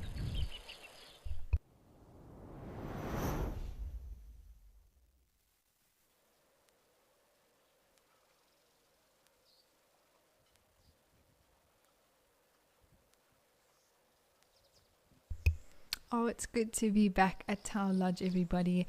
With the rain and the cooler weather, it has not been a place that's been too busy. When I was last on the show earlier this week, and these waterbuck have made the great walk across the water to this beautiful green grass, so I'm sure it's worth it for them. It looks like these are 3 young males. You can just see that by the horns that they each have on their head, and still quite small.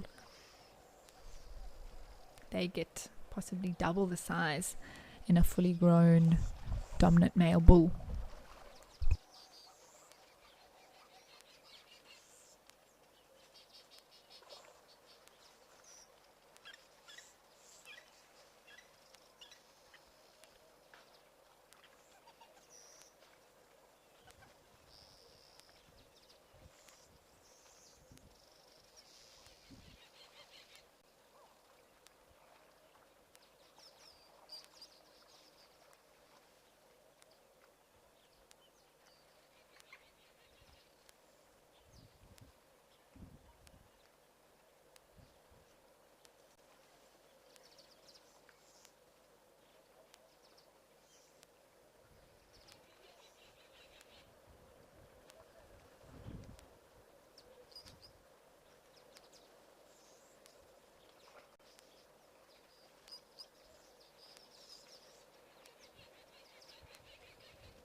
Whether you're a retiree, a recent graduate, or a professional seeking a change, the 55-day eco-training program is for you.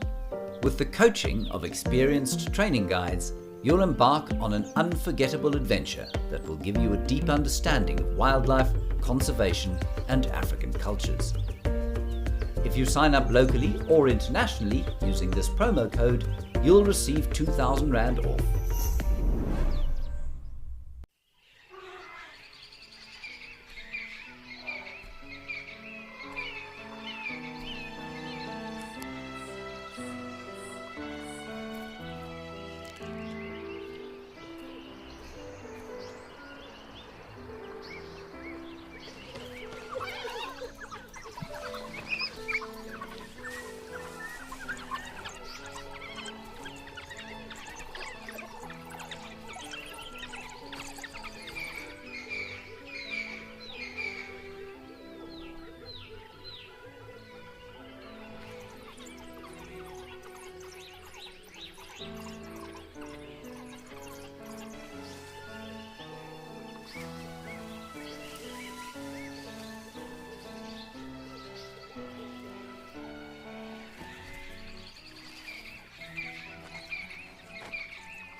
Hi Itani, you say that you are new here to the show, and I'm so glad. Welcome. We are so happy to have you join us here at WildEarth, and I do hope that you enjoy it. There's so much to see. We have these waterhole shows on every day, and then we also have live safaris both in the morning and the afternoon Central African time. So I'm not sure where you are watching from, but we are so happy that you could join us, and I do hope that you enjoy. If you have any questions or comments as we go along, please do send them through. And here at Tau Lodge, we have spotted a Nile crocodile. Very cool. I see that it has moved from 2 days ago when I was on the show, back now towards the water. I think there's about 2 or 3 that we regularly see around the waterhole. So with it heating up, these crocs have a bit more energy. Oh, I can see it breathing. Usually they are so still, like a statue. You almost want to go poke it with a stick just to see if it's alive. But I do not suggest that. Do not do that. But that one has clearly been warming up from the sun, and the reason they need to do that is because reptiles, unlike mammals, do not have warm blood, they have cold blood, and so they need to get their energy from the sun.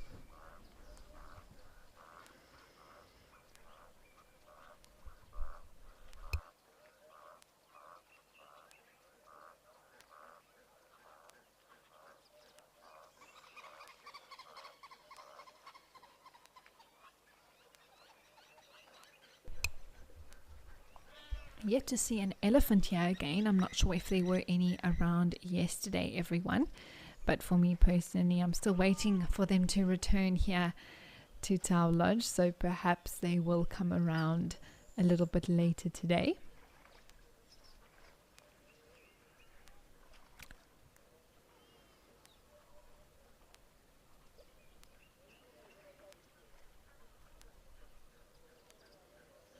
But luckily I will be with you for the next week, so hopefully we'll be able to see some more mud wallowing happen here. It's one of my favorite places that these elephants come and splash themselves with mud.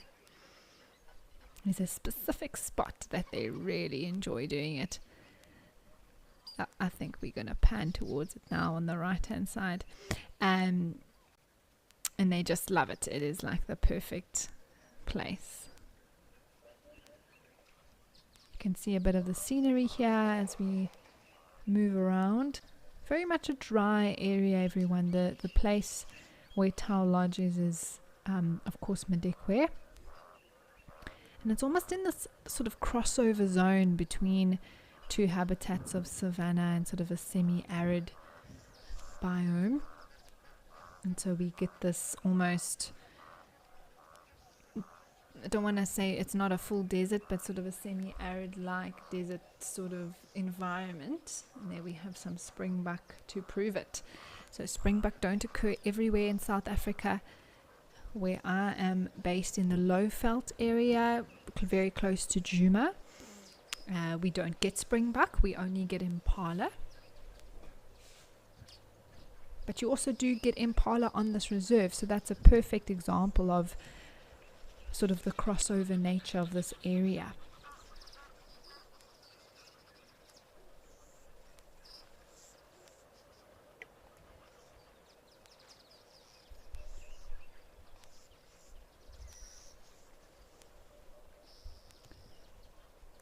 Alright, well, we are going to keep our eyes on Tau Lodge and see if anything else comes down to the waterhole. But for now, let's head on over to Jamala.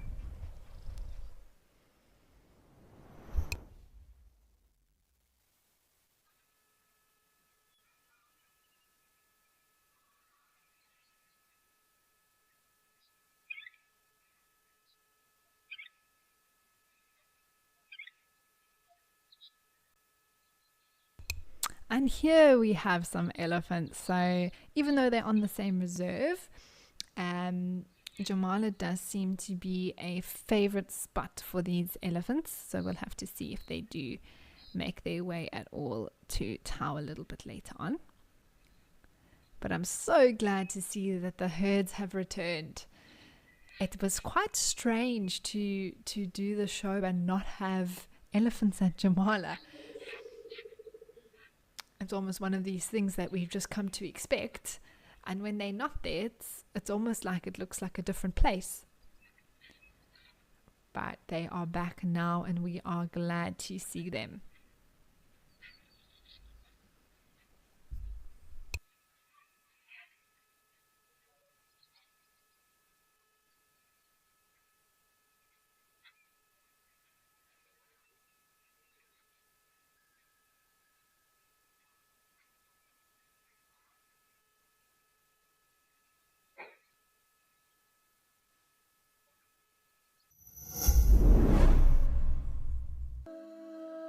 What if you could explore the world from an entirely new perspective? Flying a real drone live without leaving home. This is Nature Eye.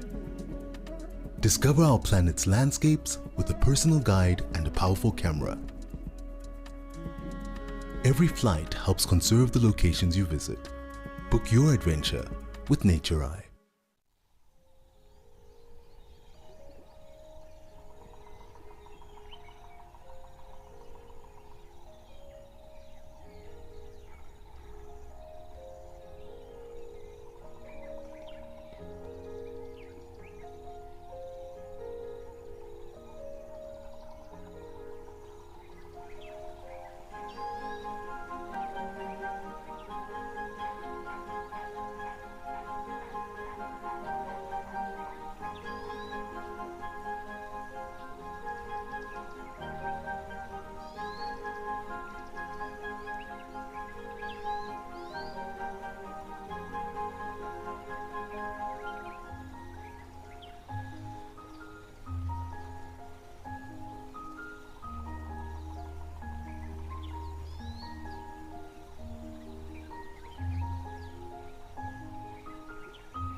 well, just watching this beautiful young elephant just makes me so calm, everyone, really, just to see them here.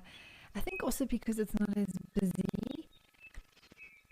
These elephants seem very relaxed today.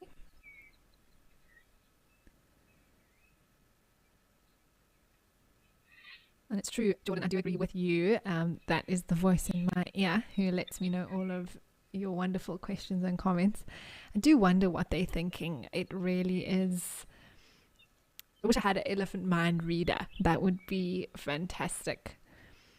Although elephants are very readable in some ways, they have strong body language, much like humans in that way, that we really can express a lot through the way we move our bodies. And in fact, I think it's something like 70% of our communication is non-verbal. So I'm not, of course, all of elephant communication is non-verbal, as it were, words as we understand them, but they do definitely have voice boxes and make noises that communicate with one another. And so we are able to read or understand a lot from them by just observing. And there has been so much research done on these elephants. And look at that non-verbal communication there between these two young ones. Just a bit of affection being shown.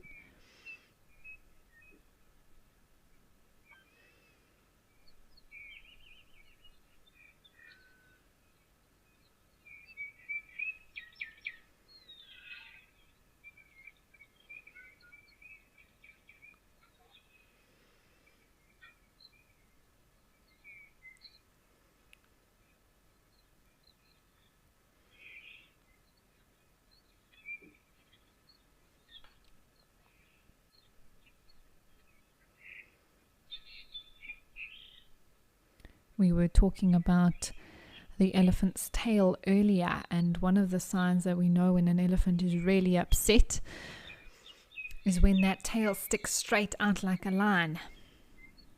It's quite unbelievable, actually, with the elephant's tail being able to reach well over 1 meter, 1 to 1.5 meters long, which it's funny, it doesn't actually look that huge. Even on a large elephant like that female, but it's true in relative to their size, about 1.5 meters long.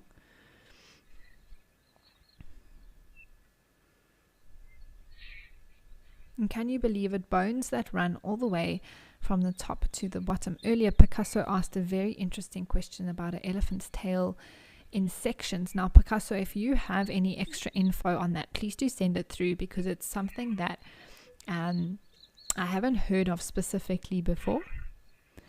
And the tip of the tail, the only real explanation I could maybe give to what I'm understanding you asking, if you'd like to clarify or send through anything further, please do, is I do know that they are the tip of the tail, of course, and then the hairs which continue. And I was explaining how those hairs are vital well, I wouldn't say vital. They, of course, can survive without them. So maybe vital is the incorrect word. But they are important, and there's a reason why they are there. You know, an elephant can very well survive without its complete tail or without the hairs on the end.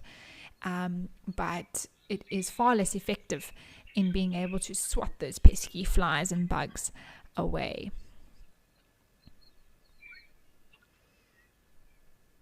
I always thought actually that a elephant's tail, you know, especially towards the end, would have something like cartilage instead of bone, but it's actually bone, that small bones that run all the way down, and it's incredible how flexible they are and able to move so well when they flick it around. But yeah, I'm not all too sure about the two sections at the tip, Picasso. But my understanding would be those hairs at the end being the next section of the tail. That big male has a bit of a kink in his. Those bones have grown a little bit more skew. And it's one of the things we were talking about the other day, was identifying features. in animals. How do we recognize individuals? And it's a huge part of research and how we can keep up with these animals over, extended periods of time, lifetimes actually, to be able to do accurate research, which is so important in conservation. And one of them is an elephant's tail. Sometimes, like this nail, it has a very unique kink in it. That alone is not enough, so then we'd look at certain notches in the ear, maybe a certain lump or something behind the leg or on the trunk, and certain tusk notches as well. And altogether we'd be able to recognize an individual.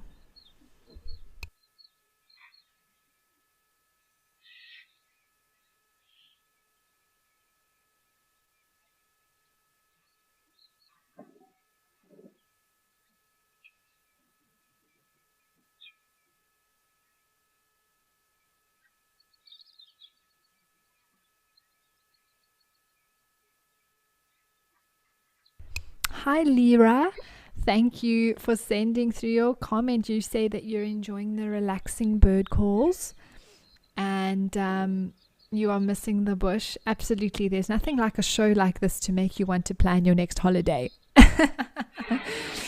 You're like, oh, I need to get back there. So maybe you'll be doing some planning soon to be able to get to your next bush getaway. But the bird calls are lovely. Little robins, sparrows, canaries, all chirping away. It's part of my favorite thing that I love about summer. Often it gets very, very hot where these sort of bush locations are, or reserves are. And the one thing that makes it all worth it to me, other than having a swimming pool nearby, of course, that's very handy, is the bird calls that we get to hear because of the summertime. It's when the birds, a lot of them, are breeding, they're calling for mates, they're calling out to protect their little territories or their tree. And the migratory birds are back, so we just have this influx of bird calls. And we are very lucky in Southern Africa to have so many species. I think it's nearly 1,000 different birds that we can see across Southern Africa.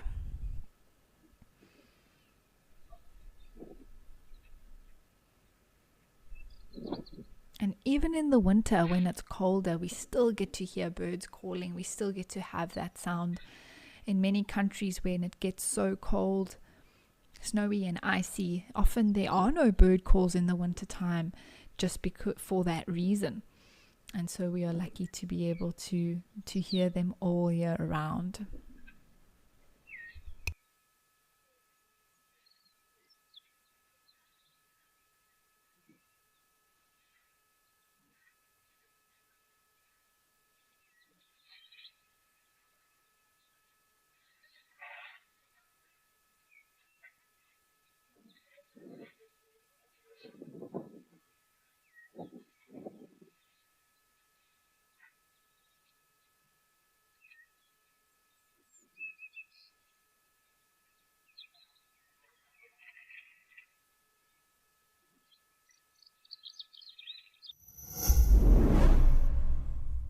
Africam brings the wild to you. Watch the big 5 at our Waterhole cameras. Indulge your passion for birding with the black eagles on the Black Eagle camera, flamingos at Camphor's Dam, and penguins at Stony Point. Listen to the soothing sounds of Lisbon Falls, or witness animals up close at Cat-Eye Pan. Imagine you're at the hide at Aldonyo Lodge, gazing at elephants with the majestic Mount Kilimanjaro as your backdrop.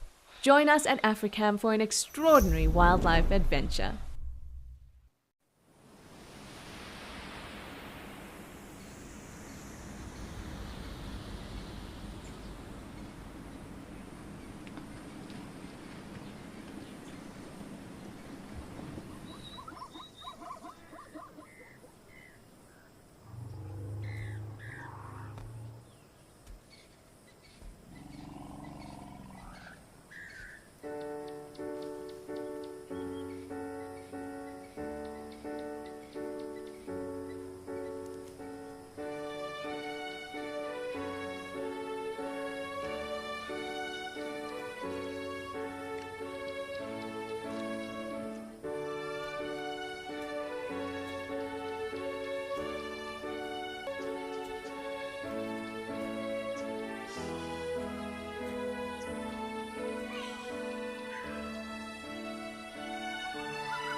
Well, it looks like these elephants are starting to move around a little bit. Oh, I think that's because another elephant was on their way to the water.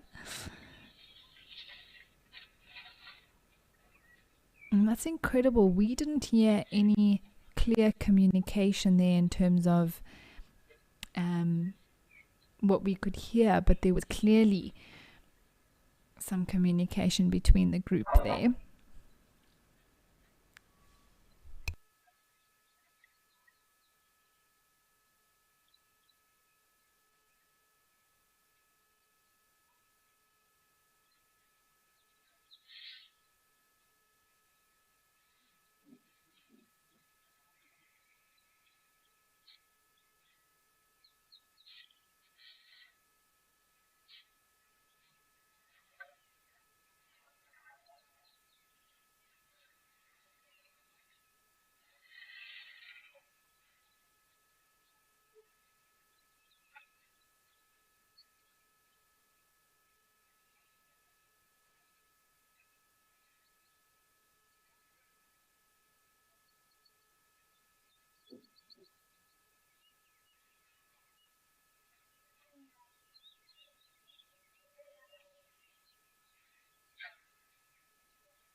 So the one little group of elephants are now starting to move off as this larger one and a smaller one actually still there drinking from their favorite spot. But elephants fascinate me.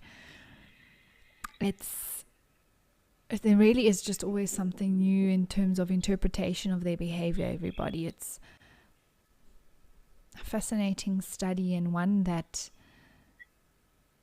is never ending in being able to learn more about them.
If you ever find yourself close enough to an elephant to be able to hear them drink, and often actually sometimes we're able to pick it up on the microphone here at Live at the Waterhole, but when they do empty that trunk into their mouth, just like that one is doing there, it's like this massive sort of sound of water in a big empty cavity. When it drops it down into it, almost sounds like it's putting it right in, straight into its belly. Of course, it's going into its throat, but that's just how huge this elephant is. I find elephants very neat. I don't know what you think at home, but even when they drink, sometimes they even use the tip of the trunk just to mop up the little drops of water that may be coming from their bottom lip.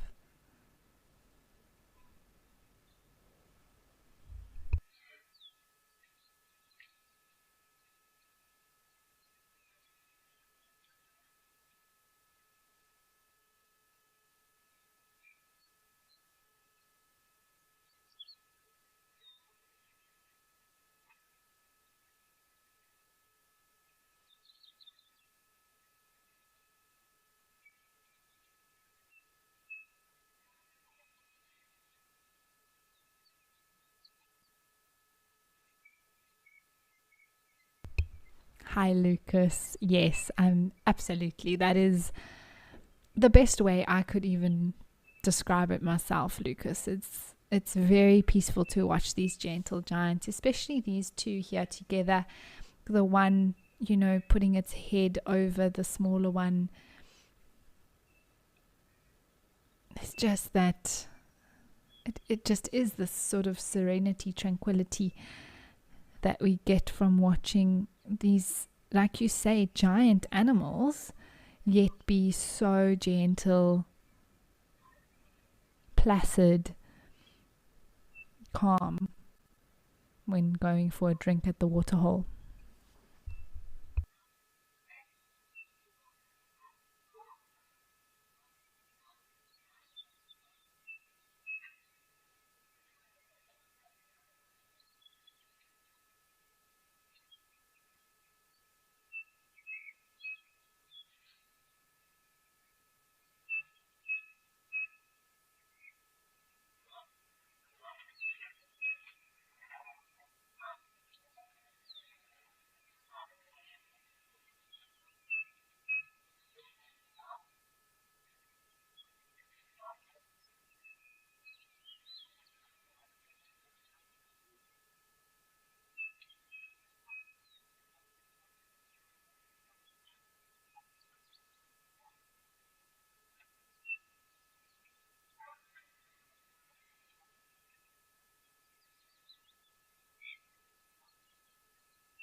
Hi, Dominique. You are asking how much water elephants would drink in one session at the Waterhole. Now, that is difficult to pinpoint because, of course, every sort of session is of a different length, depending on the elephant, depending on the season, depending on the location. A fully grown elephant, of course, now when we're looking at this mother and calf here drinking, of course, the larger elephant is going to drink more water than the younger elephant. I would say a grown elephant drinks roughly about 100 to 120 liters of water, needs that about every day. The elephants here at Jamala tend to stick around at this waterhole all day when it is very warm, and so they would probably drink almost close to what they need over 4 or 5 hours, 6 hours even, of being at this waterhole.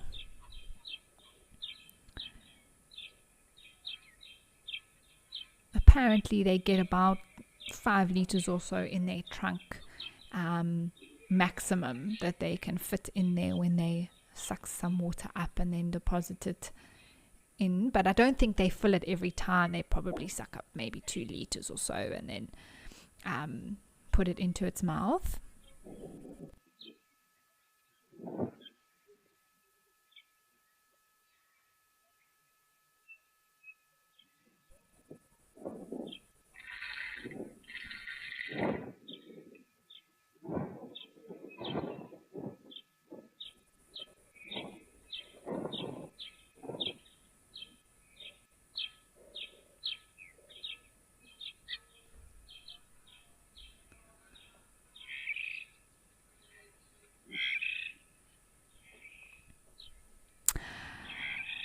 So Dominique, it's tricky to put an exact figure on it. Sometimes elephant comes and they maybe have 2 or 3 sips and then they walk away again. So then maybe they're having 10, 15 liters or so, and then they move off. But it seems like the elephants here, particularly at Jamala, have no rush. They take their time. They stand here for extended periods, and so I think they would get majority of the water that they'd need for the day in one session.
And now we are left with one.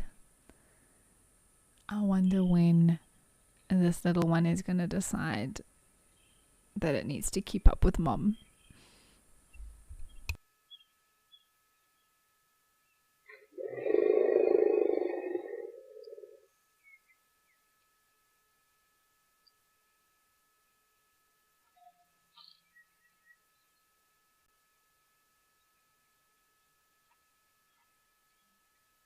Now that is some communication we can definitely hear.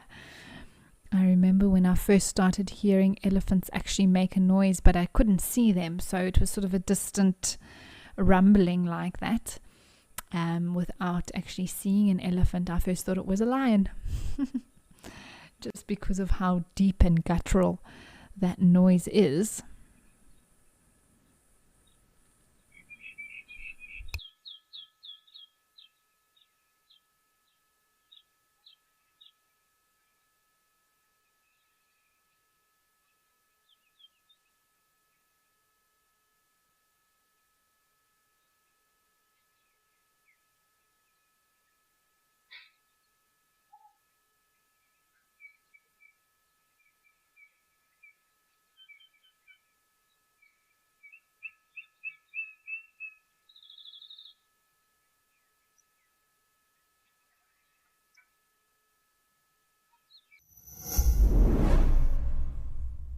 I started watching WildEarth during COVID.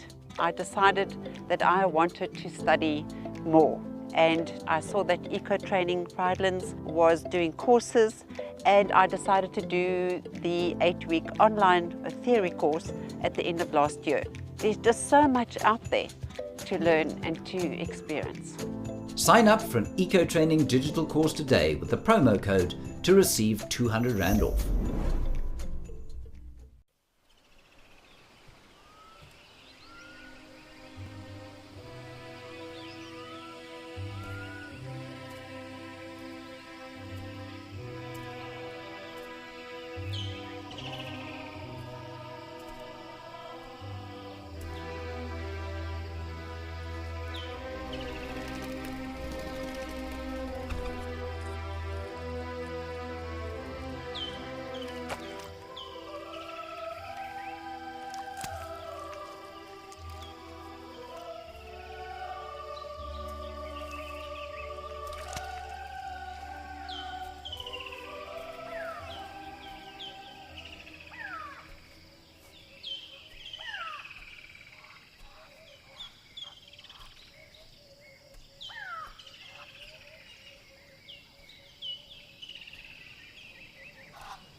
All right, well, we have found one of the elephants that moved along the side of the waterhole, starting to have a lovely mud splash session.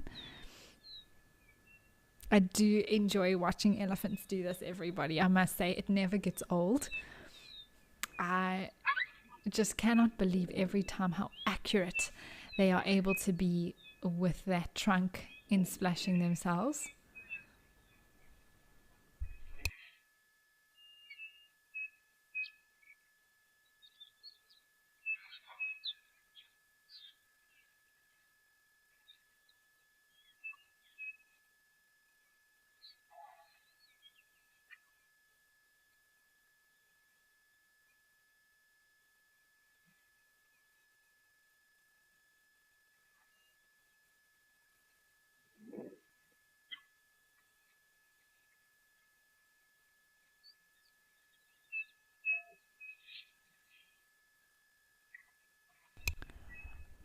I wonder if he is now going to make his way across to the drinking spot that these elephants do enjoy, I think, where some of the fresh water is, but otherwise maybe he's on a different path heading this way for something to eat, or maybe to dust himself. That's also very common after an elephant's wet himself like this, to then flick up a bit of dust onto that water to create some mud.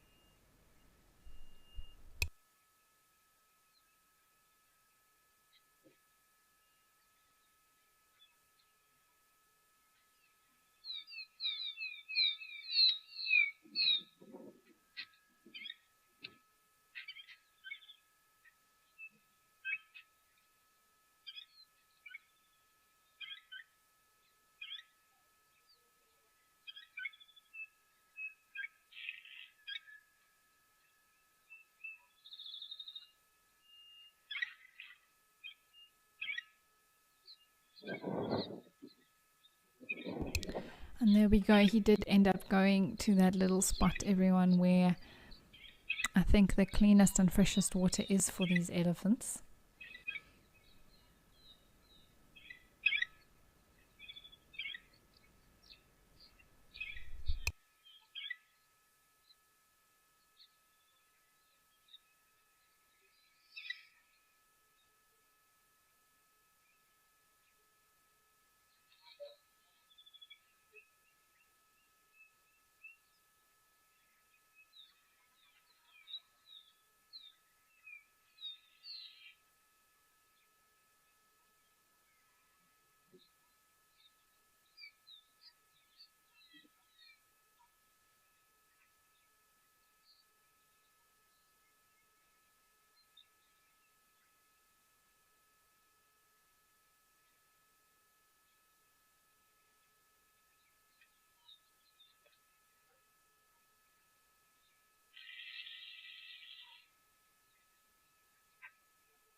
All right, everyone. Well, while this elephant is enjoying his drink here at Chamala, why don't we go do a little bit of birding at Tau Lodge?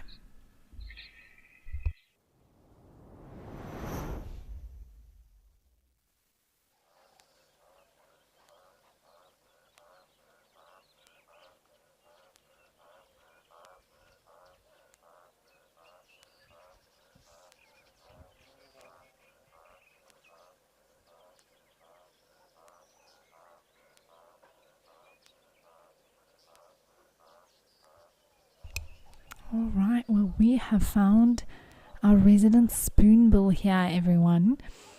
You can't see it now, but there's a very special reason why it is called a spoonbill, although it is acting more like a flamingo at the moment. I think it was the last time I was on the show, we were actually chatting about the flamingos when we were at Comfortsdam and, you know, why they stand on one leg.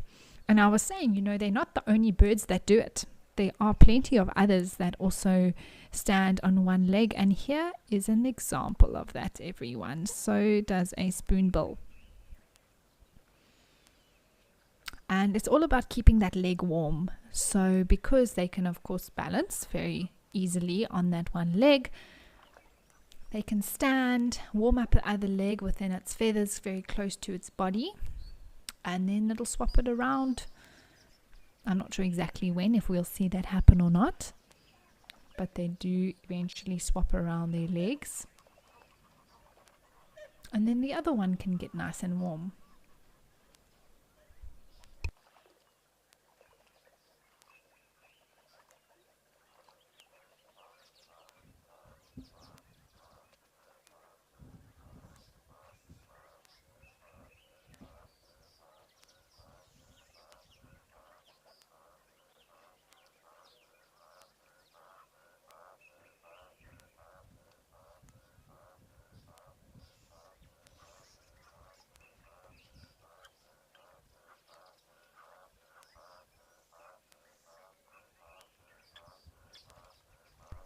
Can also see a common moorhen just there in front of the spoonbill. Oh, and there we go. There we can see why it's called a spoonbill. That was brief.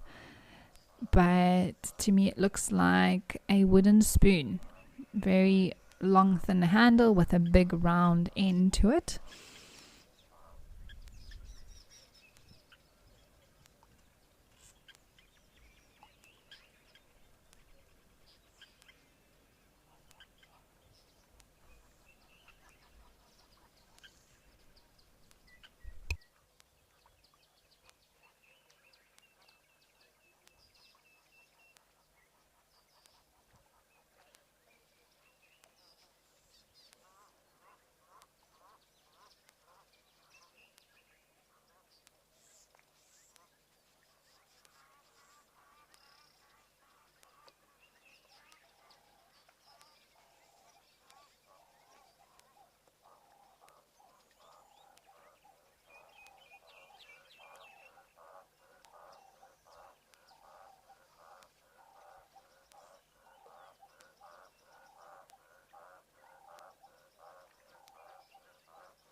I see the croc has started to move as well.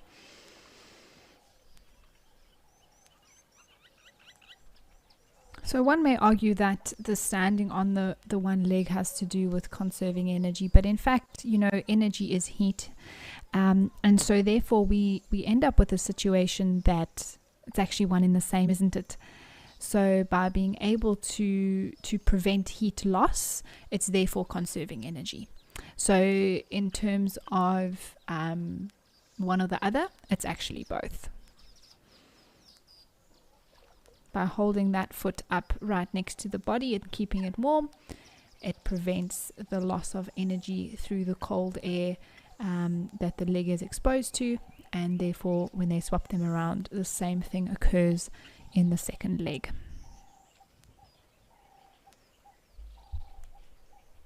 But it was nice to see that crocodile move.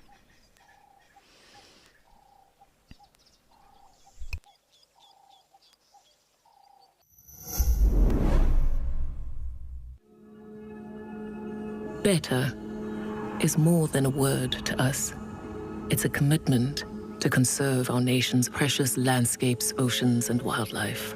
It's more sustainable fishing and farming practices, jobs and prosperity for our communities, and access to clean drinking water for all.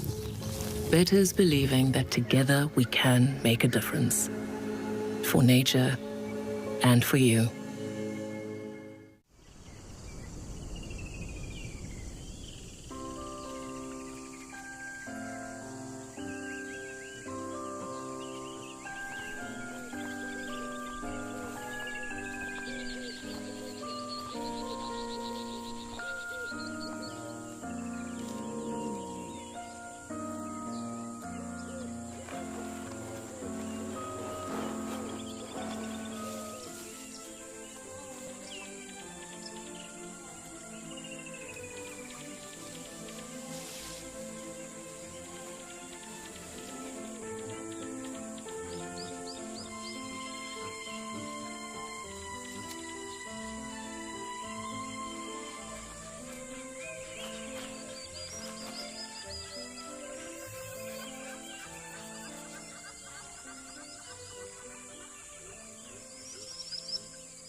Well, we have been treated by this crocodile now, everybody. It was actually moving through those shallow waters. We got to see how its legs work as well, which often we don't get to see because these crocodiles are often in the water, or if they're on the bank of the waterhole, they're just lying completely still, so we don't get much movement.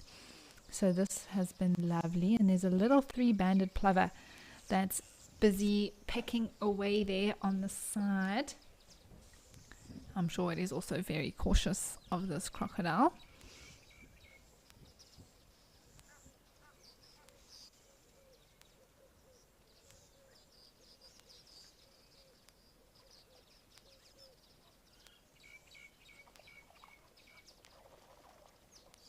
A blacksmith lapwing as well, just there next to some elephant dung.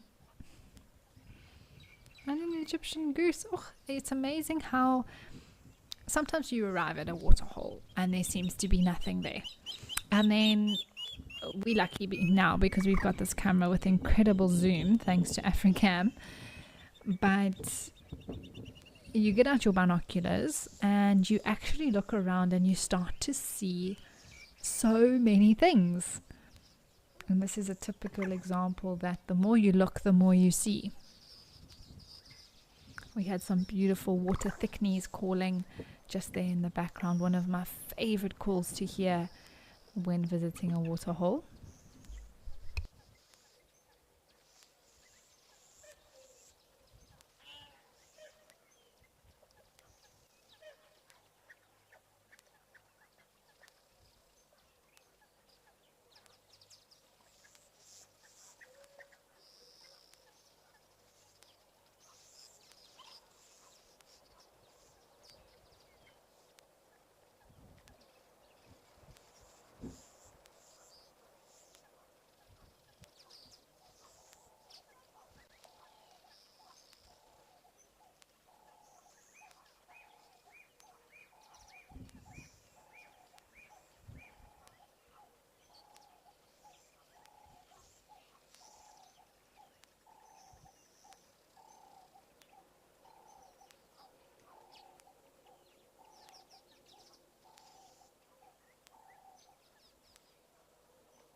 Can definitely hear some more weavers here. I saw a flash of one when we were watching that spoonbill earlier. Very bright yellow bird in breeding plumage, the males, with black on its face. So again, brings me down to possibly 3 different species that we could see. Of course, they are just always on the move, these weavers, unless we can see them building a nest at one of the trees in front of the waterhole. It would be very tricky to be able to ID them specifically.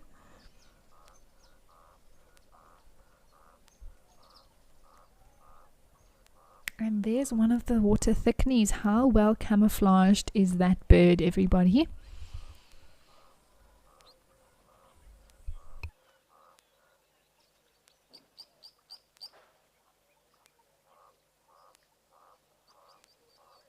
And have a look at how it's sitting. It's actually bent its legs. So it normally stands a lot higher off the ground, but it's obviously having a bit of a rest there now.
the thickney has stood up, everybody. Well, yeah, while we wait to see if there's anything else that happens here at Tau, we are going to head over to Tembi.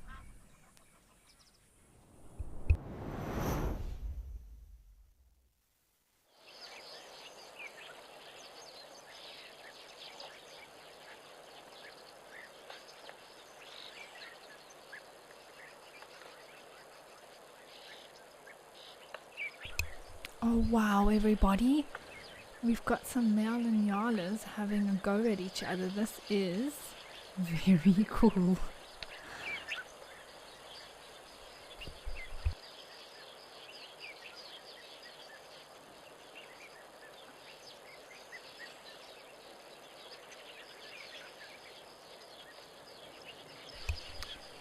So this is actually very interesting, everyone, because when it comes to nyalas, we don't get to see the males fighting like this very often.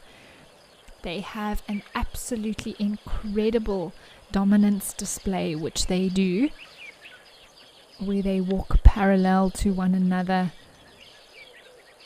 very slowly, raising up all their hairs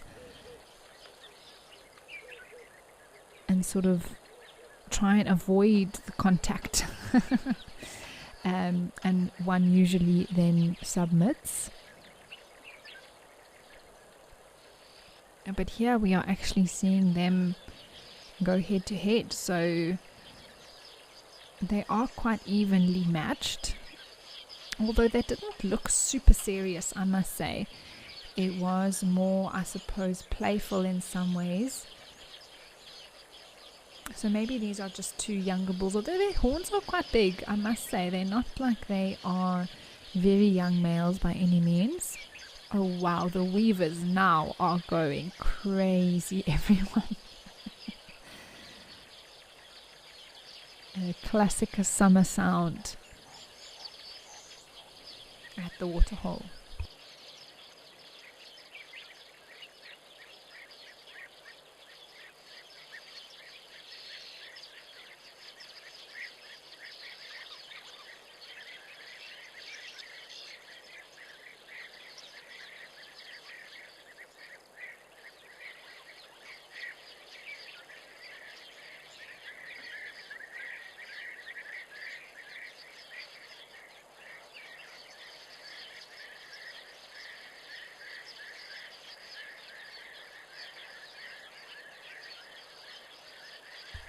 If anyone watching here with us on the Waterhole is interested to actually see male nyalas do their lateral display, please do have a look at it. It is one of the most quite hilarious, actually, if you think about it, if you watch it, but to actually see it in real life, it is most impressive what these bulls do. It's almost like slow motion fighting without contact. It's all about the intimidation factor.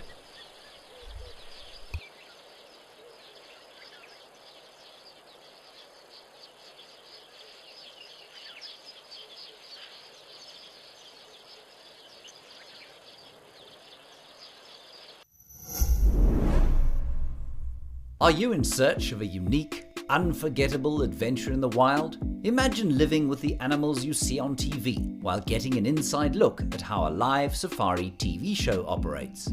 We're thrilled to offer this experience through our 7, 14 and 28-day EcoCam experiences. To book your spot, visit wildearth.tv/EcoCam. Come and join us for the bush experience of a lifetime.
I also think Inyalas are so interesting in their coloration with the males. It looks like they have a pair of shorts on that are cut off at the knees when their true legs come out on the other side. It's actually quite funny, but they also are very beautiful. I think they have the most incredible coats. It always blows my mind how clean these animals keep themselves, even though they are living out in the wild.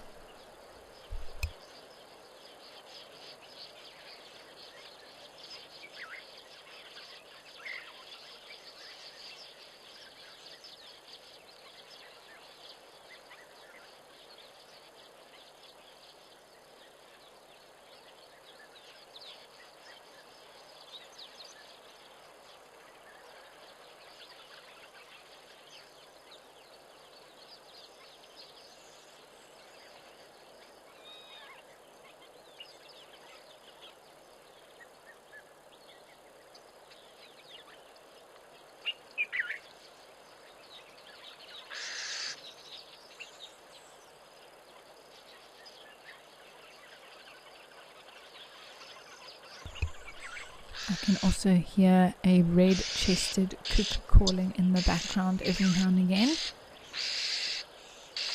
And that is a weaver. They must be building their nests very close to the camera.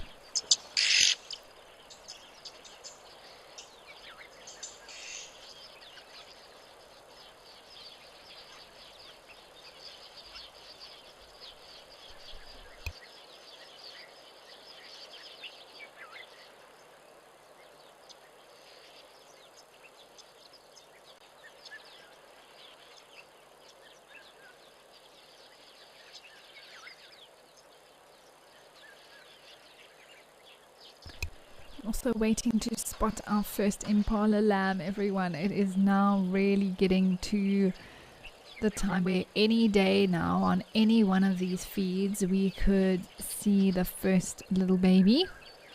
If not on one of your live safaris, that is going to start in about 15 minutes or so. I think the earliest prediction that was made a few weeks back was the 6th of November, which is just a few days away. So we will have to see who was right. I think it was 6th, 10th and 12th, or 6th, 8th and 12th or something like that of November. So it really can be any time from now the first little baby will be spotted.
I was just thinking now back to the very first impala that we started off the show, the one that was injured on Juma.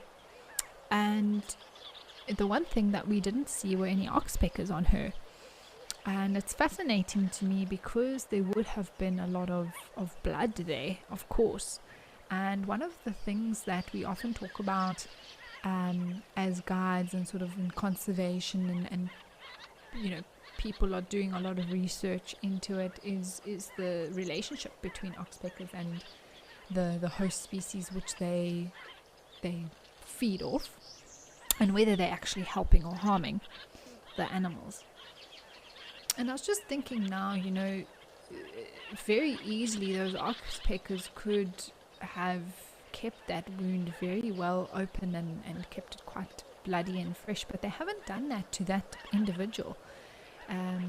So it's just I don't know what that means, but just that in that particular case, that wound actually has been able to heal up, and perhaps because she's licking it so much, that because her head is there quite consistently, that the birds haven't had a chance to really sit there for a long time.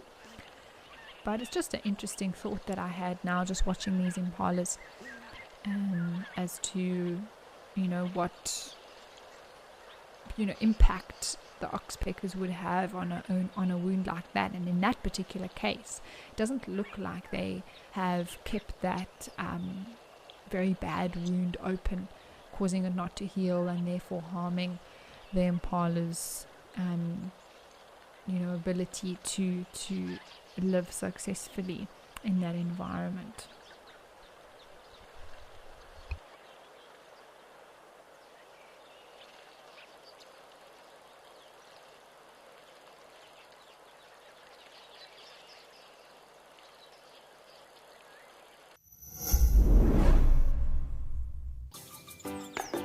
Wild babies, little bits of heaven sent down to earth to stumble and tumble their way into our hearts. Join us as we celebrate and find as many wild babies as we can on Safari Live. Vote for who you think is the most adorable. Prepare your hearts for a cuteness overload. WildEarth, it's in your nature.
Well, just sitting here watching a ruminating impala, hearing the bird calls in the background.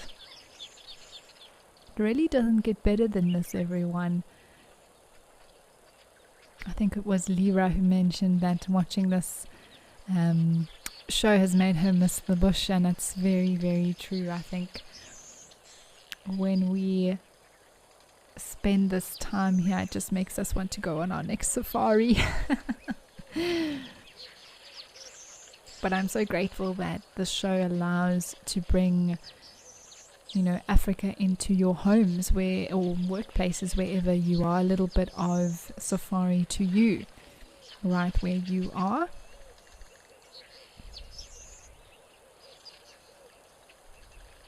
It's something I'm so grateful that we get to share now with the world.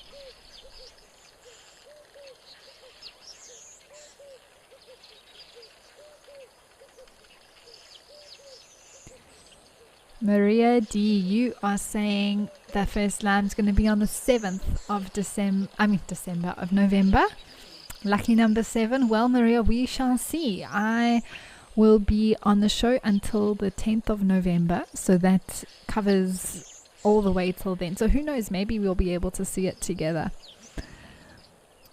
So make sure you stay tuned, Maria, and we can see if we can spot that first little one by the 10th of November together.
Hi Sina, it's an absolute pleasure. I'm so glad that you enjoyed today's show. I know Trish enjoyed her first half of the show, so Sina, it is great to have been with you. I absolutely love my time on the Waterhole, being able to chat to you all, discuss things, learn new things. It's fantastic, and I look forward to doing it all again tomorrow. I can't believe how quickly the show has gone today. I was just saying that to Jordan, and it's now just a few minutes until we have to say goodbye. But please do stay tuned to WildEarth. Your sunset live safari is coming up at 3 p.m. So directly after this, you can enjoy a safari live in the African bush with the team across various locations in South Africa. So that is always very, very exciting.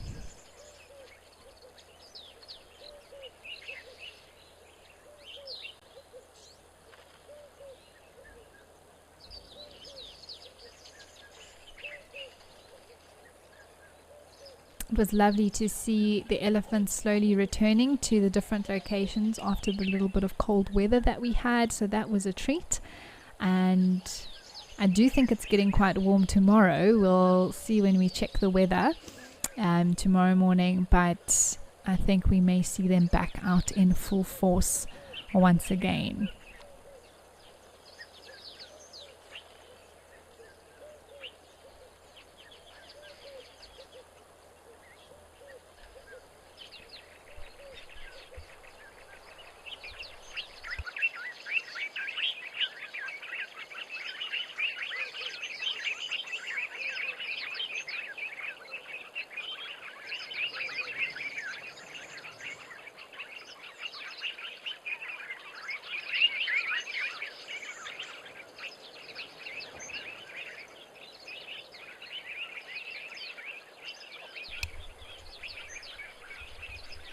Hi, Jerry. Thank you for your comment. I'm so glad that you have enjoyed this peaceful time with us here at Live at the Waterhole. You're from Plymouth in the UK and you've just discovered this channel. Well, please do return. We are live every day, and as I said, 2 safaris as well, early in the morning and the afternoon, according to African time, so you can adjust from there. But everyone, it has been a fantastic show. We do thank you for joining us. I will be back tomorrow, so I do look forward to seeing you all again. And from myself and the team, we wish you an awesome day or evening further. Goodbye.